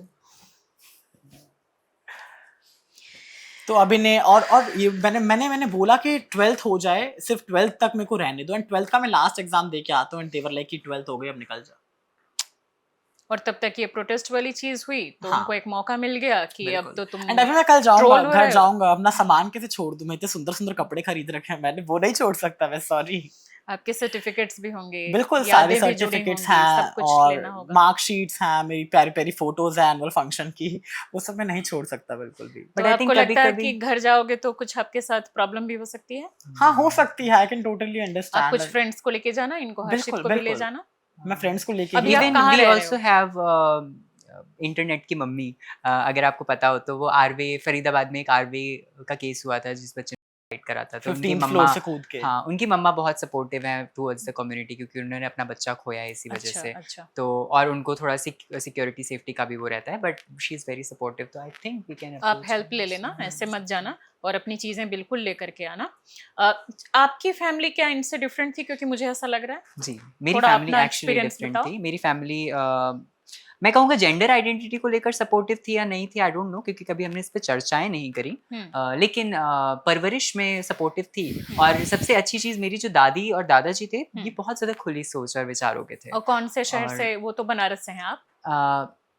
UP, UP में कहाँ से? उन्नाव। उन्नाव, हाँ, ठीक तो हमारा होम टाउन उन्नाव है, हम्म। लेकिन क्योंकि दादा-दादी मेरे दादा बैंक में काम करते थे, बैंक मैनेजर थे, तो वो उनके शिफ्टिंग्स होती रहती थी, वो अलग-अलग जगह पर रहते थे, हाँ। कलकत्ता और मुरादाबाद, इन सब जगहों पर वो ज़्यादा रहते थे, उन्होंने हम्म। शायद दुनिया को अच्छे से देखा था, दादी ने भी। तो वो बहुत खुली विचार के थे, और वो अपने बच्चों को बहुत ज़्यादा सपोर्ट करते थे, do whatever you want to do वाली चीज़ थी। तो शायद ये सपोर्ट था, लेकिन मेरी दादी ने मुझे इंडिपेंडेंट होने के लिए बहुत ज़्यादा इंस्पायर करा, और शायद यही एक बहुत बड़ा रीज़न था कि स्कूल के तुरंत बाद, मतलब जब मैं नीट कर रहा था, नीट की प्रिपरेशन कर रहा था, उसी वक्त था जो जितना सफोकेशन था, लेकिन उसके बाद ही मैंने ठान लिया था I have to be independent firstly, और जब तक मैं इंडिपेंडेंट नहीं हो जाता तब तक आई विल नॉट डू। मैं इंडिपेंडेंट हुआ, मैंने नौकरियां करना शुरू करा, एक्सपीरियंस पाया और बेहतर बेहतर करता चला गया, देन आर्ट स्पेस को अपना बिल्ड करना शुरू करा एज एन आर्टिस्ट। लेकिन इन सब के पीछे मेरी दादी का बहुत बड़ा इंस्पिरेशन रहा है, ग्रेट। और उन्होंने बहुत इंस्पायर करा, और जब आप इंडिपेंडेंट हो जाते हो एक बार, फिर दुनिया कतराती तो है थोड़ा, ये बात है, वो सोचते हैं कि क्या करेंगे। आपके वो भी सिबलिंग्स हैं? जी, मेरी 2 बड़ी बहनें हैं। कैसा और है मैं उनका सबसे आपके छोटा। साथ रिलेशन? अच्छा है, हम दोस्त की तरह है थोड़ा ज़्यादा। ठीक ठाक है? वो लोग हाँ, सपोर्ट करते हैं आपकी सपोर्ट आइडेंटिटी करते हैं। को, हाँ, आपके कॉज को? जी, जी, वो सपोर्ट करता है। और वही कि मैं बहुत ही ज़्यादा, आई थिंक थोड़ा वक़्त लगेगा मे बी, क्योंकि अभी उज्ज्वल भी अब दुनिया को देखेगा शायद, मुझे ऐसा लगता है। Now you are out to the world और समझोगे उस चीज़ को, और हाँ, अभी उम्र कम है आपकी। हाँ। 12th दिया है ना अभी? हाँ जी। तो हर्षित, थोड़ा-सा ये पड़ोसियों को और समाज को लेकर कोई बताओ कि वहाँ कैसा था? फिर इनसे भी जानेंगे। जी, अच्छा मेरे मम्मी-पापा भी थोड़ा ऐसे हैं, मतलब और स्कूल सपोर्टिव। में क्या, स्कूल में किस तरह से था? आपके जो स्टूडेंट्स दूसरे थे, क्या फ्रेंड्स बनते थे? मेल फ्रेंड्स ज़्यादा थे कि फीमेल फ्रेंड्स ज़्यादा थे? टीचर्स का कैसा था आप लोगों के या प्रति? ये थोड़ा बताओ। श्योर, तो मेरा हमेशा से फीमेल्स वाला सर्किट बहुत स्ट्रांग रहा है, और मुझे मेरी जो इंस्पिरेशन रही है most of the time they are women only, और मेरी दोस्त जो रही हैं वो अच्छी पक्की सहेलियां रही हैं, और स्कूल में भी यही था। स्कूल में मैं एक्चुअली अपने एकेडमिक्स में बहुत अच्छा था, यही एक रीज़न भी था कि सबको मुझे डॉक्टर बनाने में सब कोई लग गया था, क्योंकि मैं पढ़ाई में अच्छा था, बट उससे भी कहीं ज़्यादा मैं करिकुलम में अच्छा था, क्योंकि मेरा स्टेज और माइक ये सब कुछ मुझे बहुत पसंद था, मुझे लिखना बहुत पसंद था बचपन से। और I remember one of the incident that haunt me a lot, थोड़ा अजीब लगता है मुझे जब मैं उसको सोचता हूँ। एक बार मैं स्टेज और माइक पे गया था, और मेरी आवाज़ तब बहुत पतली हुआ करती थी लड़कियों जैसी, और मुझे पीछे से हूट करने लग गए सीनियर्स, और उस दिन मैं स्टेज से नीचे उतर गया, and I think that was the first time कि मुझे ये आवाज़ आवाज़ की की वजह वजह से। से, हाँ, but I think this is the time जहाँ पे वो मुझे सुन रहे हैं, हर तरफ मुझे सुन रहे हैं, तो वो अब पूरा तो वो आवाज़ झेलनी पड़ रही है अब उनको? आवाज़ झेलनी पड़ रही है उनको। बट वही चीज़ कि स्कूल में मेरे पास हेडशिप भी थी, मैं स्कूल में अपने हेड बॉय भी था, वाह! क्योंकि मेरा करिकुलम बहुत अच्छा था इस वजह से, तो टीचर्स भी सपोर्ट करते थे, बहुत टीचर्स थे जो मॉक भी करते थे, बट जैसे मेरी म्यूज़िक टीचर थी Neha ma'am and Vinita ma'am, and Hindi वाले सर, क्योंकि मेरी हिंदी अच्छी थी तो हिंदी वाले सर बड़ा सपोर्ट करते थे, बलवीर सर, तो ये मेरे पक्के टीचर है जो आज भी मेरे साथ हैं, मैं उनसे आज भी बात और करता कोई हूँ। ऐसा टीचर या स्टूडेंट जिसने की डिस्क्रिमिनेशन भी किया हो? बहुत सीनियर्स ने actually, even I have been in the washroom also once. अच्छा। ये इंसिडेंट मैंने बहुत कम शेयर करा है क्योंकि ये मुझे बहुत ट्रिगर करता है, और उसके बाद से मैंने वॉशरूम एक्चुअली बंद कर दिया था यूज़ करना, और मैं स्कूल में मेल वॉशरूम वॉशरूम। नहीं, हाँ, मैं स्कूल में वॉशरूम नहीं जाता था, और आज भी है कि मैं वॉशरूम बहुत कम जाता हूँ until they are not the closed ones. मतलब अगर वो खुली जैसे लड़कों की वॉशरूम्स होती हैं वो होती हैं तो मैं जाता ही नहीं हूँ, मुझे बहुत डर लगता है। तो आप जैसे कहीं बाहर होते हैं, आप लोग ट्रैवल करते हैं, एक एक करके दोनों से जी जाएंगे, जी। तो आप मेल वॉशरूम यूज करते हैं या फीमेल वॉशरूम? मेल वॉशरूम भी मैं यूज़ कर सकता हूँ, लेकिन वही कि जेंडर न्यूट्रल वॉशरूम आजकल होती नहीं है, बहुत कम होती हैं। जेंडर न्यूट्रल वॉशरूम को हमें बढ़ावा देना चाहिए इस वजह से। लेकिन वही कि मैं मेल वॉशरूम यूज़ कर लेता हूँ, कभी कभी फीमेल भी कर लेता हूँ अगर मेरे साथ कोई मेरी दोस्त है और वो कंफर्टेबल हैं, तो मैं फीमेल वॉशरूम भी यूज़ कर लेता हूँ, लेकिन मोस्ट ऑफ द टाइम मैं जाता ही नहीं हूँ। लेकिन वो तो एक थोड़ा वो डर है। प्रॉब्लमेटिक है ना, आई नो, बॉडी के आई लिए, नो, हेल्थ के लिए। आई नो, जैसे लंबा ट्रैवल वेवल है और नहीं हो पा रहा है, वॉशरूम मिल ही नहीं रही है, मेरे साथ ही प्रॉब्लम है, मतलब मैं खुले में कर भी नहीं पाऊंगा, हम्म। कर भी होगी ही नहीं मुझे, मतलब वो तो इट्स खैर वेरी। किसी को भी नहीं जाना चाहिए, खुद ही हम वही, लोग जब देखते हैं तो उनको बेशर्म नाम ही देते हैं जो आई लोग नो, खुले में वॉशरूम जाते हैं। आई नो, तो वो बहुत ज़्यादा वो होता है, तो यही एक रीज़न है। I think gender neutral washroom, gender neutrality को थोड़ा हमें बढ़ावा देना जब चाहिए। मैं फील्ड पे निकलती थी उज्जवल, जी। आप बताना थोड़ा, तो ऐसा होता था कि जो मेल हैं, तो हम लोग जिस बेशर्मी की बात कर रहे हैं समझ सॉरी, सकता हूँ। सब सारे मेल के लिए मैं नहीं कह रही हूँ, रियली सॉरी, लेकिन जब हम लोग देखते थे कि चलो उनके लिए जो हमारे साथ कैमरामैन हैं या बाकी लोग जो ड्राइवर हैं, तो उनके लिए उतनी प्रॉब्लम नहीं होती थी। वो लोग हाँ, तो अपना इधर उधर चले जाते थे। चले मान लो जाते हम लोग थे। कहीं इलेक्शन कवरेज में गए हैं या जी। कहीं कुछ ब्लास्ट हो गया या कहीं ऐसे भी कवरेज में गए हैं, और बहुत बहुत देर तक हम फील्ड पे हैं, वहां हाँ, आसपास कोई वॉशरूम नहीं है, और हम किसी के घर का दरवाजा नॉक करके उसके घर में जा करके नहीं जा सकते वॉशरूम। वैसे में मतलब बीइंग अ फीमेल, मैं ये बता रही हूँ कि इतनी ज्यादा दिक्कतों का सामना करना पड़ता है हर जर्नलिस्ट को, हर फीमेल जर्नलिस्ट को ये करना पड़ता है, तो हम इतना ज्यादा सोचते हैं। आप लोगों के लिए तो वो और डबल है बिल्कुल कि मान लो बिल्कुल। कि आप मेल वॉशरूम में जाना नहीं चाह रहे, आप सोच रहे हैं कि मतलब नहीं मुझे नहीं जाना, कंफर्टेबिलिटी नहीं है। कंफर्टेबल नहीं है, फीमेल वॉशरूम मिल नहीं रहा, या अगर मिल भी रहा है तो मान लो कि कुछ फीमेल ने ऑब्जेक्शन कर दिया डिस्क्रिमिनेशन कर कि दिया। हाँ कि अरे तुम इसमें क्यों आए हो, तुम यहाँ से जाओ, तुम दूसरे वॉशरूम में जाओ, हाँ। ऐसा कुछ फील किया है आपने उज्जवल? हाँ बिल्कुल, लाइक मेल्स वॉशरूम में हरासमेंट हो जाता है, फीमेल वॉशरूम में डिस्क्रिमिनेशन हो जाता है। डिस्क्रिमिनेशन जरूरी नहीं बोल के ही हो, वो देखते हैं इस नजरिए से कि हमें खुद से लगता है कि इन्हें कंफर्टेबल फील नहीं हो रहा, तो हम खुद बाहर आ जाते हैं, क्योंकि फीमेल सेफ्टी हमारे लिए कंसर्न है। एंड अगर वो हमारे साथ कंफर्टेबल फील नहीं कर रही तो हमारे में अंदर इतनी शर्म हया है कि हम बाहर चले जाए। But I am so So- proud of you ma'am also, like क्योंकि आजकल का जो हम ग्राउंड रिपोर्टिंग देखते हैं वहाँ पे तो वैनिटी वैन्स और सब कुछ होता है, बट आपके टाइम पर आई नो चीज़ें बहुत डिफिकल्ट थी और ग्राउंड रिपोर्टिंग होती भी ज़्यादा थी। अब तो ग्राउंड रिपोर्टिंग का पता नहीं अब कहाँ तो चला खैर गया है। ग्राउंड रिपोर्टिंग तेल लेने चला गया आई नो। यूट्यूब बेस्ट खबरें चलाते हैं कि चीन में क्या हो गया, पाकिस्तान में क्या हो गया, कहाँ गधा बिक रहा है, आई नो, ये सब ईरान और अमेरिका के वॉर, और यूट्यूब से स्टूडियो में उठा तोपे के चल जाती हैं। और नकली नकली विजुअल एआई जनरेटेड अब वो सब चल I रहा है। know. ग्राउंड रिपोर्टिंग बहुत डाउन हो गया, लेकिन अभी भी जो फीमेल रिपोर्टर्स हैं ग्राउंड पे, चाहे वो इंडिपेंडेंट जर्नलिस्ट हो या किसी चैनल की हो, बहुत उनको अब भी मुश्किलों का सामना करना पड़ता है। हालांकि इस गवर्नमेंट की मैं थोड़ी सी इस बारे में तारीफ करूंगी कि कुछ पिंक टॉयलेट्स वगैरह उन्होंने बनवाए हैं, पहले से थोड़ा बेटर हुआ है, लेकिन उसको और बड़े लेवल पर, और खासकर आप लोगों के लिए, और एक जो आप न्यूट्रल बोल रहे थे कि जेंडर न्यूट्रल होने चाहिए, उसकी बहुत जरूरत है। बिल्कुल जरूरत है। खैर तो चलो फैमिली को लेकर के जेंडर न्यूट्रल से मुझे कमेंट याद आया, तो उस कमेंट में लिखा था कि आप लोग डिसेबल वाले में जाओ क्योंकि आप लोग मेंटली डिसेबल हो। Mentally Oh my disable God. हो। हाँ, लोगों के ऐसे कैसे कमेंट्स आ रहे थे। मेंटली डिसेबल पे मुझे याद आ रहा है कि एक मेंटली डिसेबल बाबा हैं, उन्होंने कहा था कि मैंने एक ऐसी दवाई बनाई है जिससे कि ये बीमारी ठीक हो जाएगी। आपने वो बयान सुना था? हाँ, रामदेव बिल्कुल जी, I बिल्कुल। think, yeah. बाबा मैं नाम नहीं रामदेव, लूंगी। ये दवाई आप ही शायद लोग- उन्हें पहले पी लेनी चाहिए। हाँ, क्योंकि उन्हें ज्यादा जरूरत है दिमाग की, हम्म। कि मतलब ऐसा कुछ नहीं होता, तो उन्होंने भी पढ़ा लिखा उस कुछ है दवाई नहीं। का जो वो एक क्लिनिकल ट्रायल होता है ना, मुझे लगता है उनके ऊपर पहले हाँ, बस वो पेट अंदर बाहर करके बाबा बन चुके हैं, पर ज्ञान उन्हें बिल्कुल भी नहीं है। बट कितना अनएजुकेशन है, मतलब जिसके बारे में हम बात करें, again we are coming to the back circle, जिसके लिए प्रोटेस्ट हो रहा है, जिसके लिए सब कुछ हो रहा है, एजुकेशन में सुधार। जब एजुकेशन ही ऐसा है तो एक महिला है, फीमेल जर्नलिस्ट है, एक अब बताओ कि मतलब कितनी पढ़ाई लिखाई की होगी कि वो जर्नलिस्ट बनी है, मास कम्युनिकेशन वगैरह करके ही वहां गई होंगी। उनसे किसी मुद्दे पर अभी से कुछ साल पहले मेरी बात हो रही थी, तो ऐसे ही हम लोग बात कर रहे थे कि मतलब अलग आइडेंटिटी वाली बात कर रहे थे, तो उन्होंने ये कहा कि अगर मेरा बच्चा ऐसा कुछ निकल जाए, मेरा बेटा ऐसा कुछ निकल जाए, तो मैं तो एक थप्पड़ में उसको ठीक कर दूंगी। तो बिल्कुल। क्या ये आइडेंटिटी इतनी ऐसी नॉर्मल चीज है कि जानबूझ के वो बच्चा वैसा बिहेव कर रहा है और उसको एक थप्पड़ में ठीक किया जा सकता है? देखिए, कोई इंसान नहीं चाहेगा कि उसे समाज अलग तरीके से ट्रीट करे। कोई नहीं चाहेगा कि उसे, अगर वो कहीं चले तो लोग छा मीठा हिजड़ा बोले। तो कोई भी नहीं चाहेगा कि लोग उसे गंदी तरीके से ट्रीट करें, उसे सेक्सुअल हरास करें। तो ये एक identity is not a choice. लोग कहते हैं कि चॉइस, अगर चॉइस होती तो कोई भी ये नहीं बनना चाहेगा। Of course not. एंड आप भी जो है स्ट्रेट, आपको बचपन में कोई फॉर्म नहीं मिला था कि आप स्ट्रेट टिक करिए, होमोसेक्सुअल टिक करिए। सही बात। जैसा भगवान ने बना, आप भी वैसे ही हैं। तो ये कोई चीज नहीं है कि आप तांत्रिक, डॉक्टर, इलेक्ट्रिक शॉक दे के ठीक कर दें। एग्जैक्टली। ये चीज जो है, ये जब हम पैदा हुए हैं तब हमारे साथ थी, और जब हम मरेंगे तब भी हमारे साथ ही होगी। और जब ये बुलिंग और हरासमेंट होती है, जिस तरीके जो फील होता है, शायद आप भी एज ए फीमेल बात समझोगे, जो फील होता है बहुत हॉन्ट करता है यार। मतलब ये आप बर्दाश्त नहीं कर सकते, इतना डर लगता है इन सब चीजों से। कौन चाहेगा? अगर थप्पड़ मार के सही होते तो एक दूसरे को हम थप्पड़ मार के सही हो जाते अब तक। नहीं चाहिए हमें इतना डिस्क्रिमिनेशन यार। नहीं, वो तो ठीक है।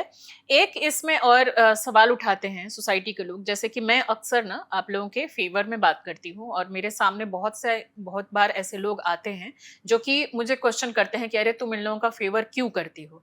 तो उस पर एक सवाल ये लोग उठाते हैं कि तुमने देखा है कि रेड लाइट पे वो कैसे बिहेव करते हैं, वो कपड़े उठा देते हैं, वो जबरदस्ती आकर के पैसे मांगते हैं, वो ट्रेनों में डिस्टर्ब करते हैं, वो ये करते हैं, वो करते हैं। बहुत तरह के एग्जाम्पल दिए जाते हैं। जी। इनको लेकर मैं क्या बोलूं, हर्षित आपके मुंह से पहले सुनना चाहूंगी, ऐसे लोगों के लिए आप क्या बोलेंगे? मैं तो सबसे पहले यही चीज़ बोलता हूँ कि वो रेड लाइट पर अगर हैं भी, क्यों हैं? किसने मजबूर करा है? सिस्टम ने मजबूर करा है। पहले तो आप फॉर एग्जांपल जितना मीडिया हम कंज्यूम कर रहे हैं, इतनी नफरत हम कंज्यूम कर रहे हैं, हमें बचपन से यही फीड कराया जाता है कि कोई अगर ट्रांस इंसान आ रहा है या कोई डिफरेंट सेक्सुअलिटी का आ रहा है तो एक क्रीपी सा म्यूजिक बजेगा और टकता चमकता आएगा, आपको कहीं से भी छू लेगा। यही दिखाया गया है, बट रियलिटी ये है नहीं। जो अगर वो लोग रेड लाइट पर हैं और भीख मांग रहे हैं और ऐसा कुछ हो रहा है, तो कितनी एक्सट्रीम मजबूरी होगी उनकी यार। आप नौकरियां नहीं दे रहे हो उन्हें, उनका शिक्षा व्यवस्था इतना डूबा हुआ है, इतना डिस्क्रिमिनेशन फेस कर रहे हैं, जहाँ जा रहे हैं नौकरियां से आप निकाल रहे हो उन्हें, और फिर चाहते हो कि वो भीख भी ना मांग पाएं। ये भी एक बहुत बड़ा सवाल है कि आप कैसे। और यहाँ पर वही चीज़ कि आप स्वीकारना बहुत ज़रूरी है। भीख तो बहुत लोग मांग रहे हैं, भीख तो कितने लोग मांग रहे हैं, जो बहुत पूरी तरीके से सक्षम है वो भी मांग रहे हैं, बट कितनी मजबूरी होगी उस इंसान की जिसको ये काम करना पड़ रहा है। क्योंकि 40 डिग्री की तपती धूप में कोई नहीं चाहेगा कि वो गाड़ियों के शीशे खटखटाता फिरे। Of course. बिल्कुल। एंड मतलब बहुत सारे ट्रांस लोगों को सेक्स वर्क करना पड़ता है, क्योंकि समाज ने उन्हें बराबर हक ही नहीं दिया है। उन्हें जॉब्स नहीं देते हैं, उन्हें पढ़ाई का हक नहीं देते हैं, कहीं जाते हैं वहां से निकाल दिया जाता है। एंड मैं जितने ट्रांस लोगों से मिला हूं जो रेड लाइट पे भी मांगते हैं, they are very well spoken, बहुत वेल एजुकेटेड है, मेकअप आर्टिस्ट हैं, बट उन्हें करना पड़ रहा है क्योंकि कहीं उन्हें जॉब नहीं मिल रही है। जी। उनका भी पेट है, भगवान ने उन्हें भी भेजा, उनको पेट पालने के लिए कुछ ना कुछ तो करना ही पड़ेगा। जैसे कहीं शादी हो, बच्चा हो, तो वो लोग वहां जाते हैं, वहां फिर वो लेने की कोशिश करते हैं, तो उसको भी कहा जाता है कि ये वसूली करते हैं। ये सब भी है। हाँ, करते हैं ऑफ कोर्स, क्योंकि मतलब वसूली तो नहीं मैं कहूंगा, वसूली करते हैं, कि जबरदस्ती के 1000 नहीं, हमें 10,000 चाहिए। हाँ। और ऐसा वो लोग करते भी हैं, लेकिन उसके पीछे वजह क्या है, वहां हम डीप में नहीं जाते। और ये बहुत एक रिलीजियस वे में भी एंगल लेता है जब हिजड़ा कम्युनिटी की बात आती है, तो इनका एक बहुत गुरु चेला एक प्रोसेस होती है। That is not also very much कि मतलब बहुत रिलीजियस पीओवी है उसका, शायद मेरी भी उसमें बहुत ज्यादा समझ और रिसर्च है। आप लोग चूंकि फैमिली में रहे हैं, आप लोग एडुकेटेड हैं, तो वो सारी चीजें उतना आप लोगों ने डीप में जाना भी नहीं होगा। जाना भी नहीं, इवन दो मतलब मैं बट जानता हूँ बहुत सारे ऐसे ट्रांस लोग जो अब ऐसा टाइम आ गया है जो अब लोग रिलीजियस उस पर जाना भी चाहते नहीं है, वो इंडिपेंडेंटली काम करना चाहते हैं, इज्जत कमाना चाहते हैं, और वैसे रहते भी हैं। लेकिन अब मैं यही बात करूँ कि अब जैसे एक ट्रांस हमको तो चलो बुली करा ही गया, मीडिया वालों ने करा, बट रानू सिंह ने एक और वीडियो पोस्ट करी थी, इसमें ट्रांस वुमेन की अंग्रेजी का मजाक उड़ाया गया। यही सब रीजन है जॉब खाने के, कि ट्रांस कम्युनिटी को जॉब में नहीं रखा जाता। अब आपने इतना बुलिंग करके उनको हरास कर लिया, यू नेवर नो वो कहाँ नौकरी करती हैं, यू नेवर नो वो कहाँ जॉब कर रही हैं। हो सकता है उनको इसी बुलिंग की वजह से नौकरी से हटा दें, एंड Who is दूसरी responsible? थिंग कि हम तो आ गए, हमने तो अपना बोल दिया, उसका तो पता ही नहीं, उन्होंने तो अब तक कोई बयान भी नहीं दिया नहीं है। दिया। हाँ, क्या पता उन्होंने कुछ अपने साथ गलत कर लिया हो। या This वो is the सदमे में हो। discrimination. बिल्कुल बिल्कुल, क्या पता डिप्रेशन में चली गई हो। आपको इक्विटी की नहीं समझ है, आपको इक्वालिटी की नहीं समझ है, इन सब चीजों की समझ नहीं है, और फिर आप इतना डिस्क्रिमिनेट करके इतना हॉन्ट कर देते हो लोगों को कि नौकरियां नहीं मिल रही हैं, और फिर आप ये भी क्वेश्चन कर लेते हो कि रेड लाइट में क्यों है, व्हाट द हेल, कहाँ जाएंगे यार। वो अपनी रोजी रोटी कैसे चलाएंगे। अच्छा, बचपन से बड़े होने तक फीमेल के लिए ज्यादातर उनके माँ बाप ये चिंता करते हैं कि वो घर से बाहर निकले 6 बजे 7 बजे के बाद, काफी ज्यादा चिंता होती है कि उसके साथ कुछ गलत ना हो जाए। घर के बाहर निकले छोटे मोटे शहरों में या दिल्ली में भी हम इतना क्राइम देखते हैं, तो उनके पेरेंट्स उनको लेकर के काफी ज्यादा वरीड होते हैं। क्या आप लोगों को भी ऐसा महसूस हुआ कभी पब्लिक प्लेस पे कि आप अंधेरे में जा रहे हैं या कुछ, तो जिस तरह से फीमेल डरती हैं, आप लोगों ने भी वो डर महसूस किया? हाँ बिल्कुल, बहुत बार होता है कि एक हमें तो अंधेरे की क्या बात है, उजाले में लोग गंदी तरीके से छू के चले जाते हैं, मेट्रो में छू के चले जाते हैं। एंड अगर हम अपनी आवाज भी उठाएंगे तो वो लोग तो ऐसे दबाने लगते हैं जैसे हम लोग एग्जिस्ट ही नहीं करते। क्या रेट है? हाँ ऐसा लाइक पूछते हाँ, हैं? मैं अभी लाइक जी न्यूज जा रहा था, मैं जी स्विच के दिन, तो मेरा हमेशा फेमिनिन अटायर ही रहता है। तो एक आदमी बाइक से जा रहा था एंड कह रहा है कि मेरे साथ चल, पूरी सेवा कर दूंगा।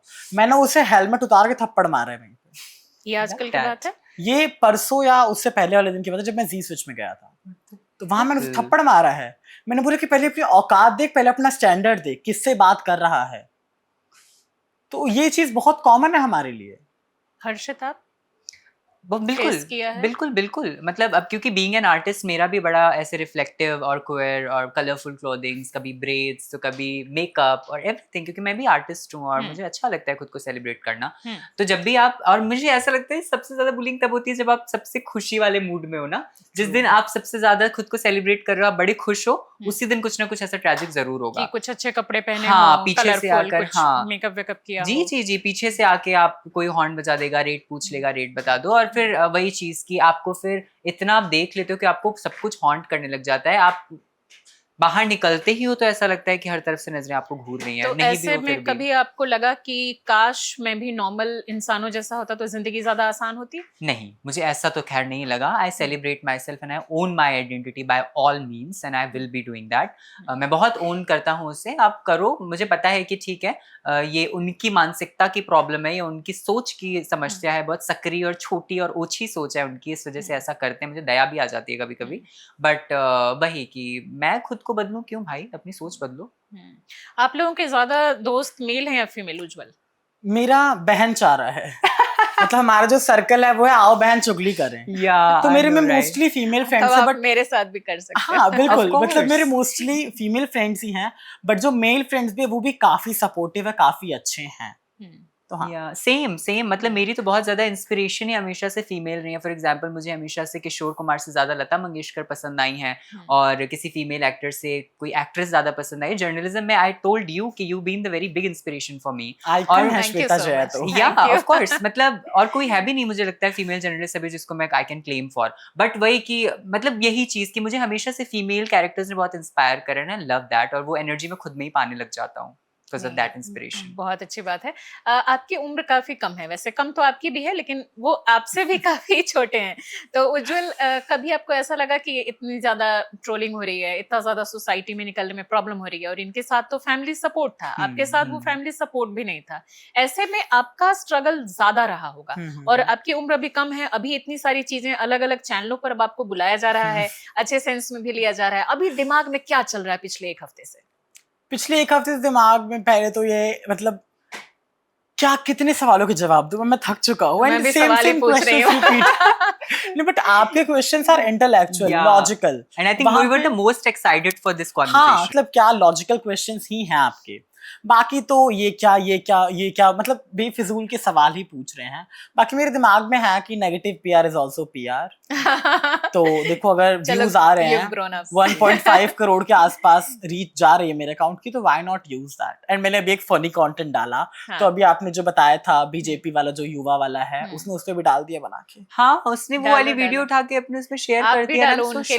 कह रहा है कि इनका नेगेटिव आईक्यू है और ये सीजेपी में जाते हैं। मैंने बोला देखो अगर मेरे डांस करने से में नेगेटिव आईक्यू हो जा रहा है, देन मेरा नेगेटिव आईक्यू ही ठीक है। एंड उस पे कमेंट्स मैंने पढ़े भाई, क्या क्या कमेंट लोग किए अब लोगों इतने ने। समझदार, मैं देख रही हूँ कि लोग अब इतने समझदार और इतने सेंसिबल हो रहे हैं कि वो किस तरीके से आप लोगों का सपोर्ट हो रहा है, और उन लोगों को अब ट्रोल किया जा रहा है जो आपको ट्रोल हमें कर रिप्लाई रहे थे। करने की जरूरत ही नहीं पड़ जरूरत ही रही नहीं है। है। हाँ, वो लोग खुद इतने इतने रिप्लाई करके उनको उन लोग का मुंह बंद कर दे रहे हैं। देखिए, मैं एक बात मानता हूँ, नफरत कितनी भी हावी हो, मोहब्बत के आगे वो छोटी पड़ी जाती है। और शायद इतनी नफरत फैलाई इन लोगों ने, इतना प्रोपोगेंडा फैलाया कि वो नफरत में भूल ही गए कि वो एकदम क्लियर दिखने लग गया कि कितनी नफरत। एक्सट्रीम क्या, आप एक्सट्रीम जा सकते हो किसी के आइडेंटिटी पे सवाल करने के लिए, आप एक्सट्रीम जा सकते हो किसी के कपड़ों पे सवाल करने के लिए। जब शायद ये मीडिया ये सब कुछ करने लग गई तो लोग वो नफरती प्रोपोगेंडा बहुत अच्छे से समझ गए। And I love the fact कि we were there and we did that, कि लोग अब यूनाइट हो रहे हैं, वो नफरत वाली दुनिया को थोड़ा छोड़ रहे हैं। I also want to add on from this platform, अगर मुझे कोई भी इंडियन पेरेंट्स सुन रहे हैं अभी,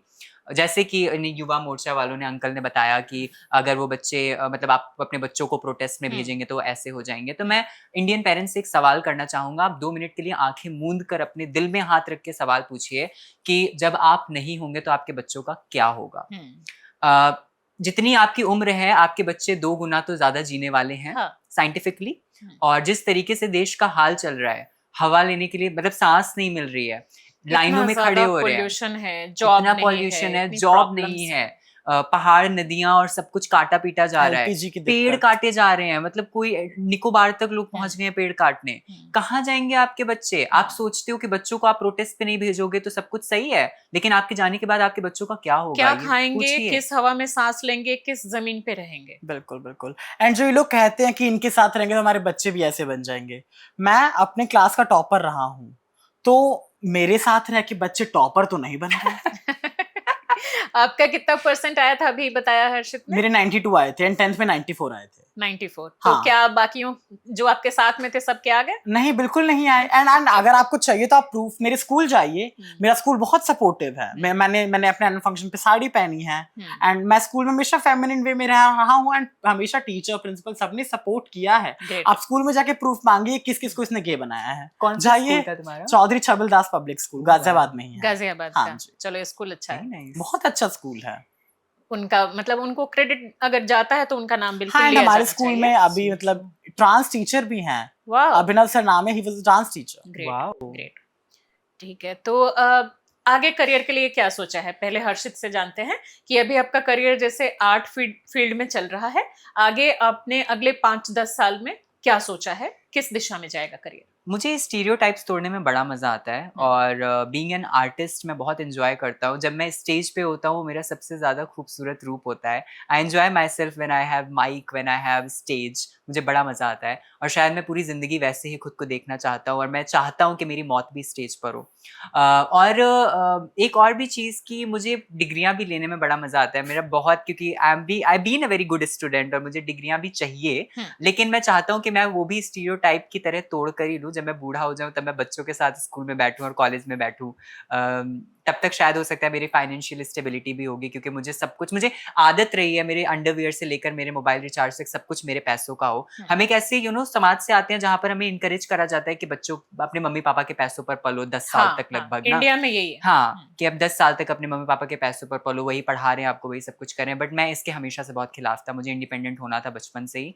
और यहाँ 25-30 साल तक के लोग अपने माँ बाप के घर में पड़े होते हैं। वही और फिर ऐसे टाइम पे भी हम रह रहे हैं ना कि आप तैयारी कर रहे हो, फिर 1 साल बढ़ गया, पेपर लीक हो गया, फिर आप तैयारी कर रहे हो, 1 साल बढ़ गया, और फिर यही मैं देख रहा हूँ, अपने दोस्तों को भी देख रहा हूँ, अभी तक मैं देखता आ रहा हूँ कि बहुत सारे दोस्त हैं जो अभी भी अपने मम्मी पापा को पैसों पर हैं। गलत नहीं है, वो उनके मम्मी पापा ही हैं, लेकिन फिर भी ये आप इंडिपेंडेंट वो जो तरीका है, जो हमारी कंडीशनिंग है और वो जो माहौल है, वो यही गलत होती है बेरोजगारी। और क्या होती है? यही तो होती है बेरोजगारी, वो गलत है। और फिर सबसे बड़ी चीज यही, हाँ, तो मुझे यही चाहिए, और मुझे मेरी जो पढ़ाई हो, जो भी मैं डिग्रियां कंज्यूम करूं, अगर यही एजुकेशन है सोसाइटी के हिसाब से, तो वो भी मैं अपने पैसों से ही करके करना चाहता हूँ। आपका आगे का 10 साल का क्या सपना है? आगे क्या स्टडी और किस फील्ड में अपना करियर बनाना है? ओके, सो बेसिकली अभी तो इस साल मैं घर से निकाल दिया गया हूँ, तो इस साल तो मेरे को फाइनेंशियली कुछ जॉब वगैरह करनी है। दोस्तों के साथ अभी आप? हाँ, अभी मैं प्रणय के यहाँ स्टे कर रहा हूँ। Like Pranay is a person जिसने मुझे अकोमोडेशन दिया, and he is the kindest person. या ओके, तो अगर वो नहीं तो मुझे पता भी नहीं होता मैं कहाँ जाता। वो क्या अकेले रहते हैं या मम्मी पापा के साथ? नहीं नहीं, प्रणय के साथ उसकी फ्रेंड रहती है एक। अच्छा अच्छा, हाँ, ये मम्मी पापा उसके क्योंकि भोपाल में रहते हैं। हाँ ठीक है, हाँ। मैं समझ गई।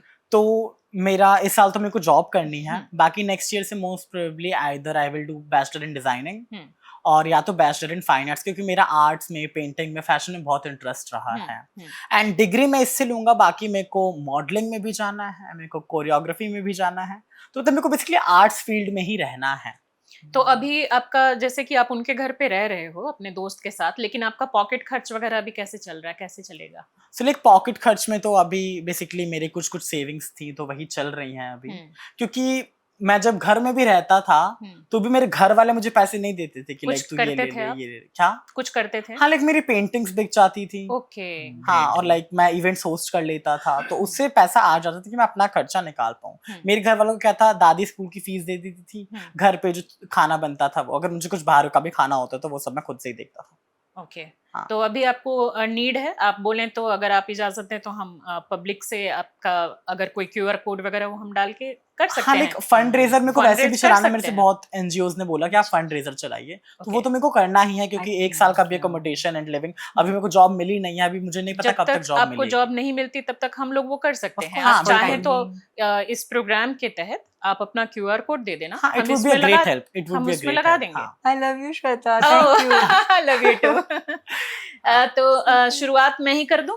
हाँ बिल्कुल। नंबर बताओ, या Oh my क्यूआर कोड हो God. तो क्यूआर कोड दो। हाँ, मैं आपको क्यूआर भेज देता हूँ। But I would also add on इस पे अंटिल कि हाँ। उज्जवल बहुत अच्छा आर्टिस्ट है, बहुत अच्छा बिल्कुल, और कलाकार है। मुझे पूरी आप- उम्मीद है कि इनकी कला सबके सामने आएगी, और जब तक ये अपना कुछ फाइनेंशियल स्टेबिलिटी थोड़ी इनकी नहीं आ जाती, तब तक हम इस क्यूआर कोड के थ्रू लोगों से रिक्वेस्ट करेंगे। और उसके बाद ये होगा कि आप एक पोस्ट डाल देना इंस्टाग्राम पे कि अब मुझे जरूरत नहीं है आपके हेल्प की, हाँ बिल्कुल। आपका जब भी हो जाए। बेसिकली वो Amount ही क्यूआर कोड provide- प्रणय का ही है, मेरा नहीं है, क्योंकि मेरा भी अकाउंट ही नहीं बना कोई है। बात नहीं, आपके दोस्त तो आपको दे ही देंगे ना। बिल्कुल बिल्कुल। जस्ट अ मिनट, इसके बाद हम आगे बढ़ते हैं, आपसे थोड़े से सवाल, उसके बाद हम बाइंड अप करेंगे। ठीक है।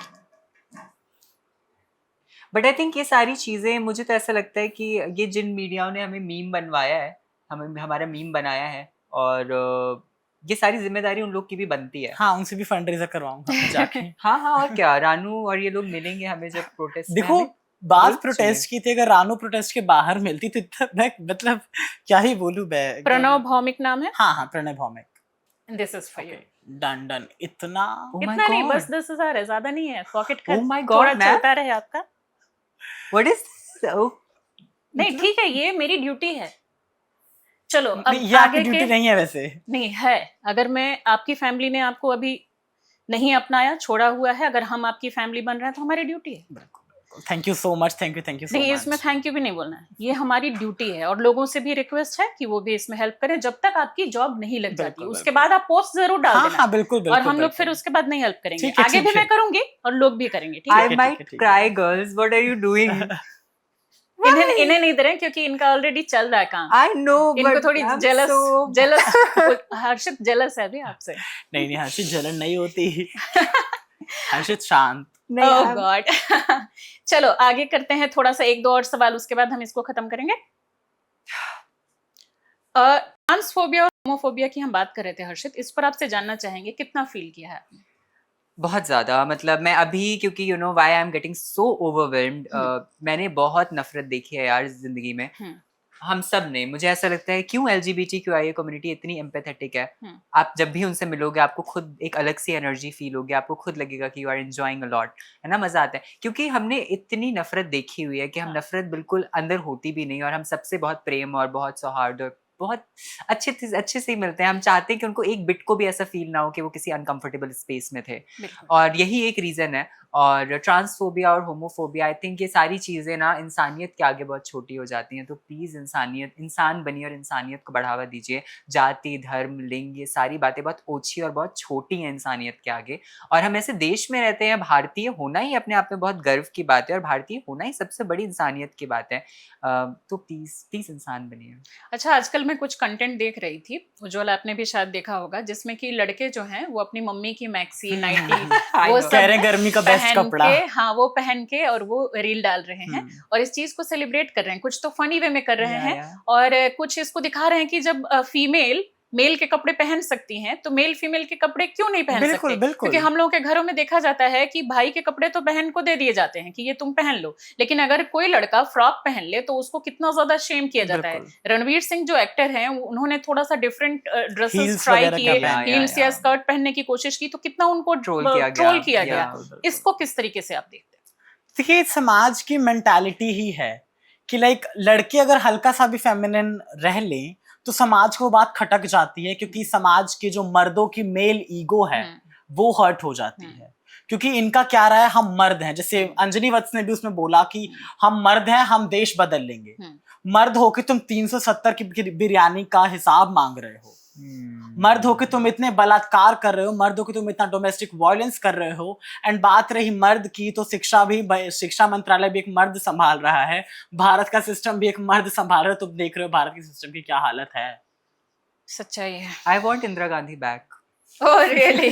कहाँ से उनको लाया जाए, या उन जैसी महिला को कहाँ से लाया जाए? She was iron lady. अभी तो आप देख रहे हैं कि जो वुमेन रिजर्वेशन है उस पर कितना ज्यादा ड्रामा चल रहा है। अभी तो सबसे बेस्ट है जिन्होंने बोला है कि दिल्ली का पानी तो पाइपों में इवेपोरेट हो जाता है। क्या हो जाता है?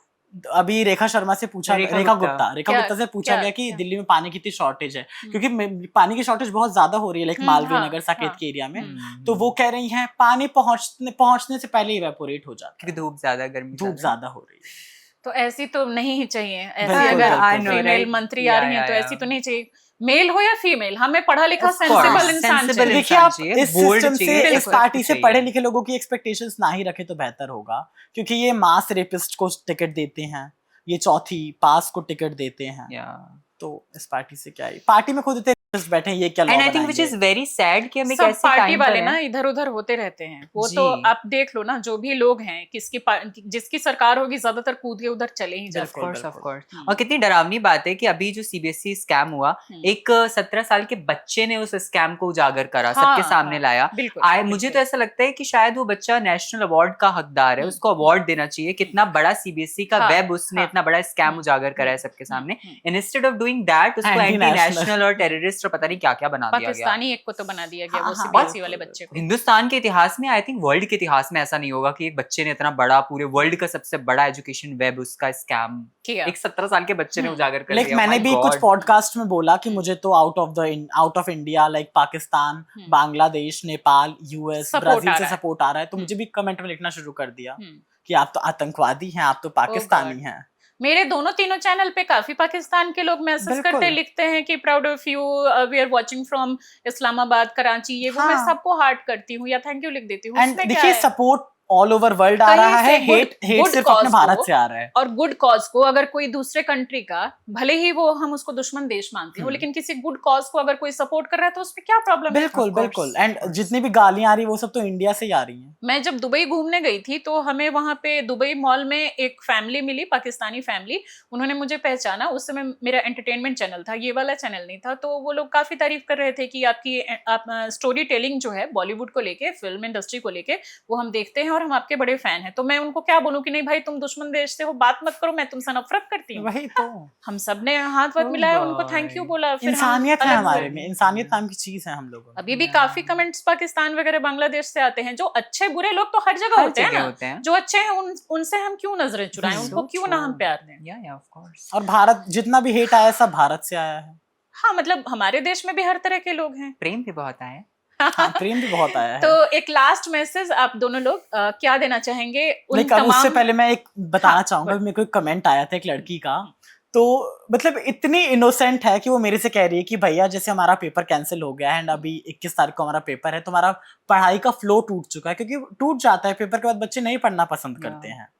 तो शी वाज लाइक कि आप एक बार बात करके देखो, हमारा पेपर पोस्टपोन करवा दो। लाइक इतना ट्रस्ट है उससे हम पे कि हमने इतना बोला है तो हम ये भी कर सकते हैं। बट मैंने उससे बोला कि देखो हमारे हाथ में इतना कुछ नहीं है, बट मैं यही बोलूंगा कि आप ये फेलियर आपका नहीं है, आप अपना बेस्ट देना। ये फेलियर जो है ये सिस्टम का फेलियर है, and हम अकाउंटेबिलिटी मांगेंगे आपकी तरफ से।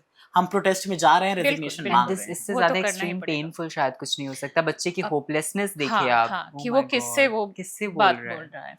तो हर्षित, एक लास्ट मैसेज उन तमाम बच्चों के लिए जो आपकी तरह आइडेंटिटी रखते हैं लेकिन डरते हैं अपनी आइडेंटिटी को रिवील करने के लिए, उनसे क्या कहना चाहेंगे? मैं उनसे यही बोलूँगा कि it's okay to take time sometimes. मतलब ऐसे अब जैसे मेरी ज़िंदगी में मैं कैसे करा, सबकी अपनी जर्नी होती है, सबका अपना एक तरीका होता है। अगर आपको ऐसा लगता है कि अभी वक्त नहीं है तो टाइम लो, लेकिन अपने आप को एम्ब्रेस करो, सेलिब्रेट करो। आप देखो, कई बारी एक कैद पंछी भी गाने गाता है, पिंजरे के अंदर बैठकर भी पंछी बिल्कुल, गाने गाता बिल्कुल। है ना? तो उस तरीके से आप खुद को, अगर आप केज पाते भी हो, फिर भी अपनी आइडेंटिटी को सेलिब्रेट करिए, एम्ब्रेस करिए। हम्म। एक वक्त ऐसा ज़रूर आएगा जहाँ पर आप निकल के बाहर आओगे और खुद के लिए खड़े होगे। और प्लीज़ आइए, विजिबल होइए प्रोटेस्ट में। ये एक ऐसा वक्त है जहाँ पर सिर्फ प्राइड परेड और प्राइड पार्टीज तक सीमित रहना नहीं है। देश के लिए बहुत बड़ी जिम्मेदारी बनती है हम सबकी। हम सब टैक्स देते हैं देश में, और हम सब नागरिक हैं यहाँ के, हकदार हैं यहाँ के, और हम सब निकल कर आएँ और देश के लिए भी आवाज़ बने। आज हम 2 थे प्रोटेस्ट में, इस वजह से उनकी इतनी हिम्मत पड़ी कि उन्हें ट्रोल कर लिया। कल को हम 1000 हो गए प्रोटेस्ट में, देखते हैं किसकी हिम्मत पड़ती है, नहीं पड़ेगी। तो इसलिए आइए प्रोटेस्ट में और देश के लिए भी आवाज़ उठाइए। और अलग-अलग एक्टिविज़्म पर भी, क्योंकि मैं बहुत कम क्वेयर लोगों को देख पाता हूँ। जब भी प्राइड या ट्रांस बिल, इन सब में थे लोग बहुत, ऑफ कोर्स सारे क्वेयर लोग थे, लेकिन जब देश एक ओवर अम्ब्रेला की बात आती है तो बहुत कम क्वेयर लोगों को हम देखते हैं। I really request queer people, please come. अभी मेरे एक दोस्त भी हैं जो एक्टिविज्म, डॉग एक्टिविज्म में काम करते हैं, हाँ, प्रणव बॉक्सर ब्रो। प्रणव। अच्छा, अच्छा। और वो जानवरों के लिए, बेजुबानों के लिए आवाज उठाते हैं। बीइंग अ ट्रांस वुमन उनके लिए भी बहुत मुश्किल होता है, पर वो करते हैं और अच्छा लगता है हमें देख करके कि इतनी बड़ी सिस हेड कम्युनिटी में वो कैसे लीड करती हैं और बच्चों के लिए आवाज उठाती हैं। लेकिन उन्हें तो करमवीर चक्र भी मिला है। ओह, हाँ, तो और हम सबके लिए भी बहुत प्राउड बात है, और हम सब भी वही कोशिश करते हैं कि प्लीज़ जहाँ भी जाइए देश के लिए आवाज़ उठाइए, आप भारतीय हैं। और मैं उन लोगों को भी ये चीज़ कहूँगा जो लोग एंटी नेशनलिस्ट और टेररिस्ट बोल रहे हैं हमें और इतना ज़्यादा वो कर रहे हैं। गे टेररिस्ट। गे टेररिस्ट, यस। ये थोड़ा अलग वर्ड है। हाँ, हाँ। तो आप अपने दिल पर हाथ रख के, और जो भी लोग हैं ये युवा मोर्चा वाले और जो लोग भी अपने दिल पर हाथ रख के एक बार पूछिए, भारत क्या है? क्या है भारत? यहाँ पे रह रहे करोड़ों करोड़ लोग हैं भारत। अगर आपको उनके जान की परवाह नहीं है, आप उन्हें अच्छी सर्विसेज नहीं दे सकते, आप उनकी अच्छी खिदमत नहीं कर सकते हर मायने में, व्यवस्थाएं इतना लीक हैं और सब कुछ इतना लो है कि हम जाने खो रहे हैं इस व्यवस्था की वजह से, तो शायद हम भारत देश का सम्मान नहीं कर रहे हैं। पेरेंट्स के लिए एक छोटा सा मैसेज, जो ऐसे बच्चों के पेरेंट्स हैं और उनके साथ डिस्क्रिमिनेशन करते हैं और चाहते हैं कि पड़ोसियों को पता ना चले कि मेरे बच्चे की अलग पहचान।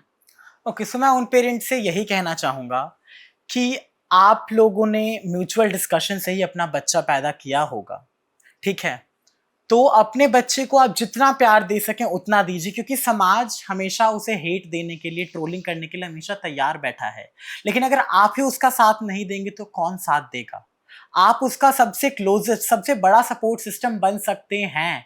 एंड जब तक आप चाहते हैं कि वो आपके सपोर्ट के बिना कोई आसमान छू ले, तो ये पॉसिबल नहीं है। हर केस में पॉसिबल नहीं होता कि बच्चा अबंडन होने के बाद इतने बड़े बड़े नाम कमाए। मैं कमाऊंगा एंड कमा के दिखाऊंगा, बट मैं आपसे यही बोलूंगा कि आप अपने बच्चे का जितना से ज्यादा साथ दे सकें। समाज को आप थोड़ा परे हटाइए। आपने सोचा है वो आपका बच्चा है, वो आपका खून है, वो कैसा भी हो, भले ही वो ऑटिस्टिक हो, भले उसे कोई डिसेबिलिटी हो, भले ही वो क्वेयर हो, गे हो, लेस्बियन हो, जो भी हो, आप उसे प्यार करिए एंड वो बच्चा आपका नाम रोशन करेगा। अगर आप उसे सपोर्ट दिखाएंगे तो आप ये मत सोचिए कि वो आपको धोखा दे देगा या आपके घर से चला जाएगा। वो जब तक आप उसका साथ देंगे वो आपके साथ रहेगा। तो मेरी आप सबसे बस यही रिक्वेस्ट है, अपने बच्चे को एक्सेप्ट कीजिए, उसे जितना से ज्यादा हो सके प्यार दीजिए एंड उसका ध्यान रखिए।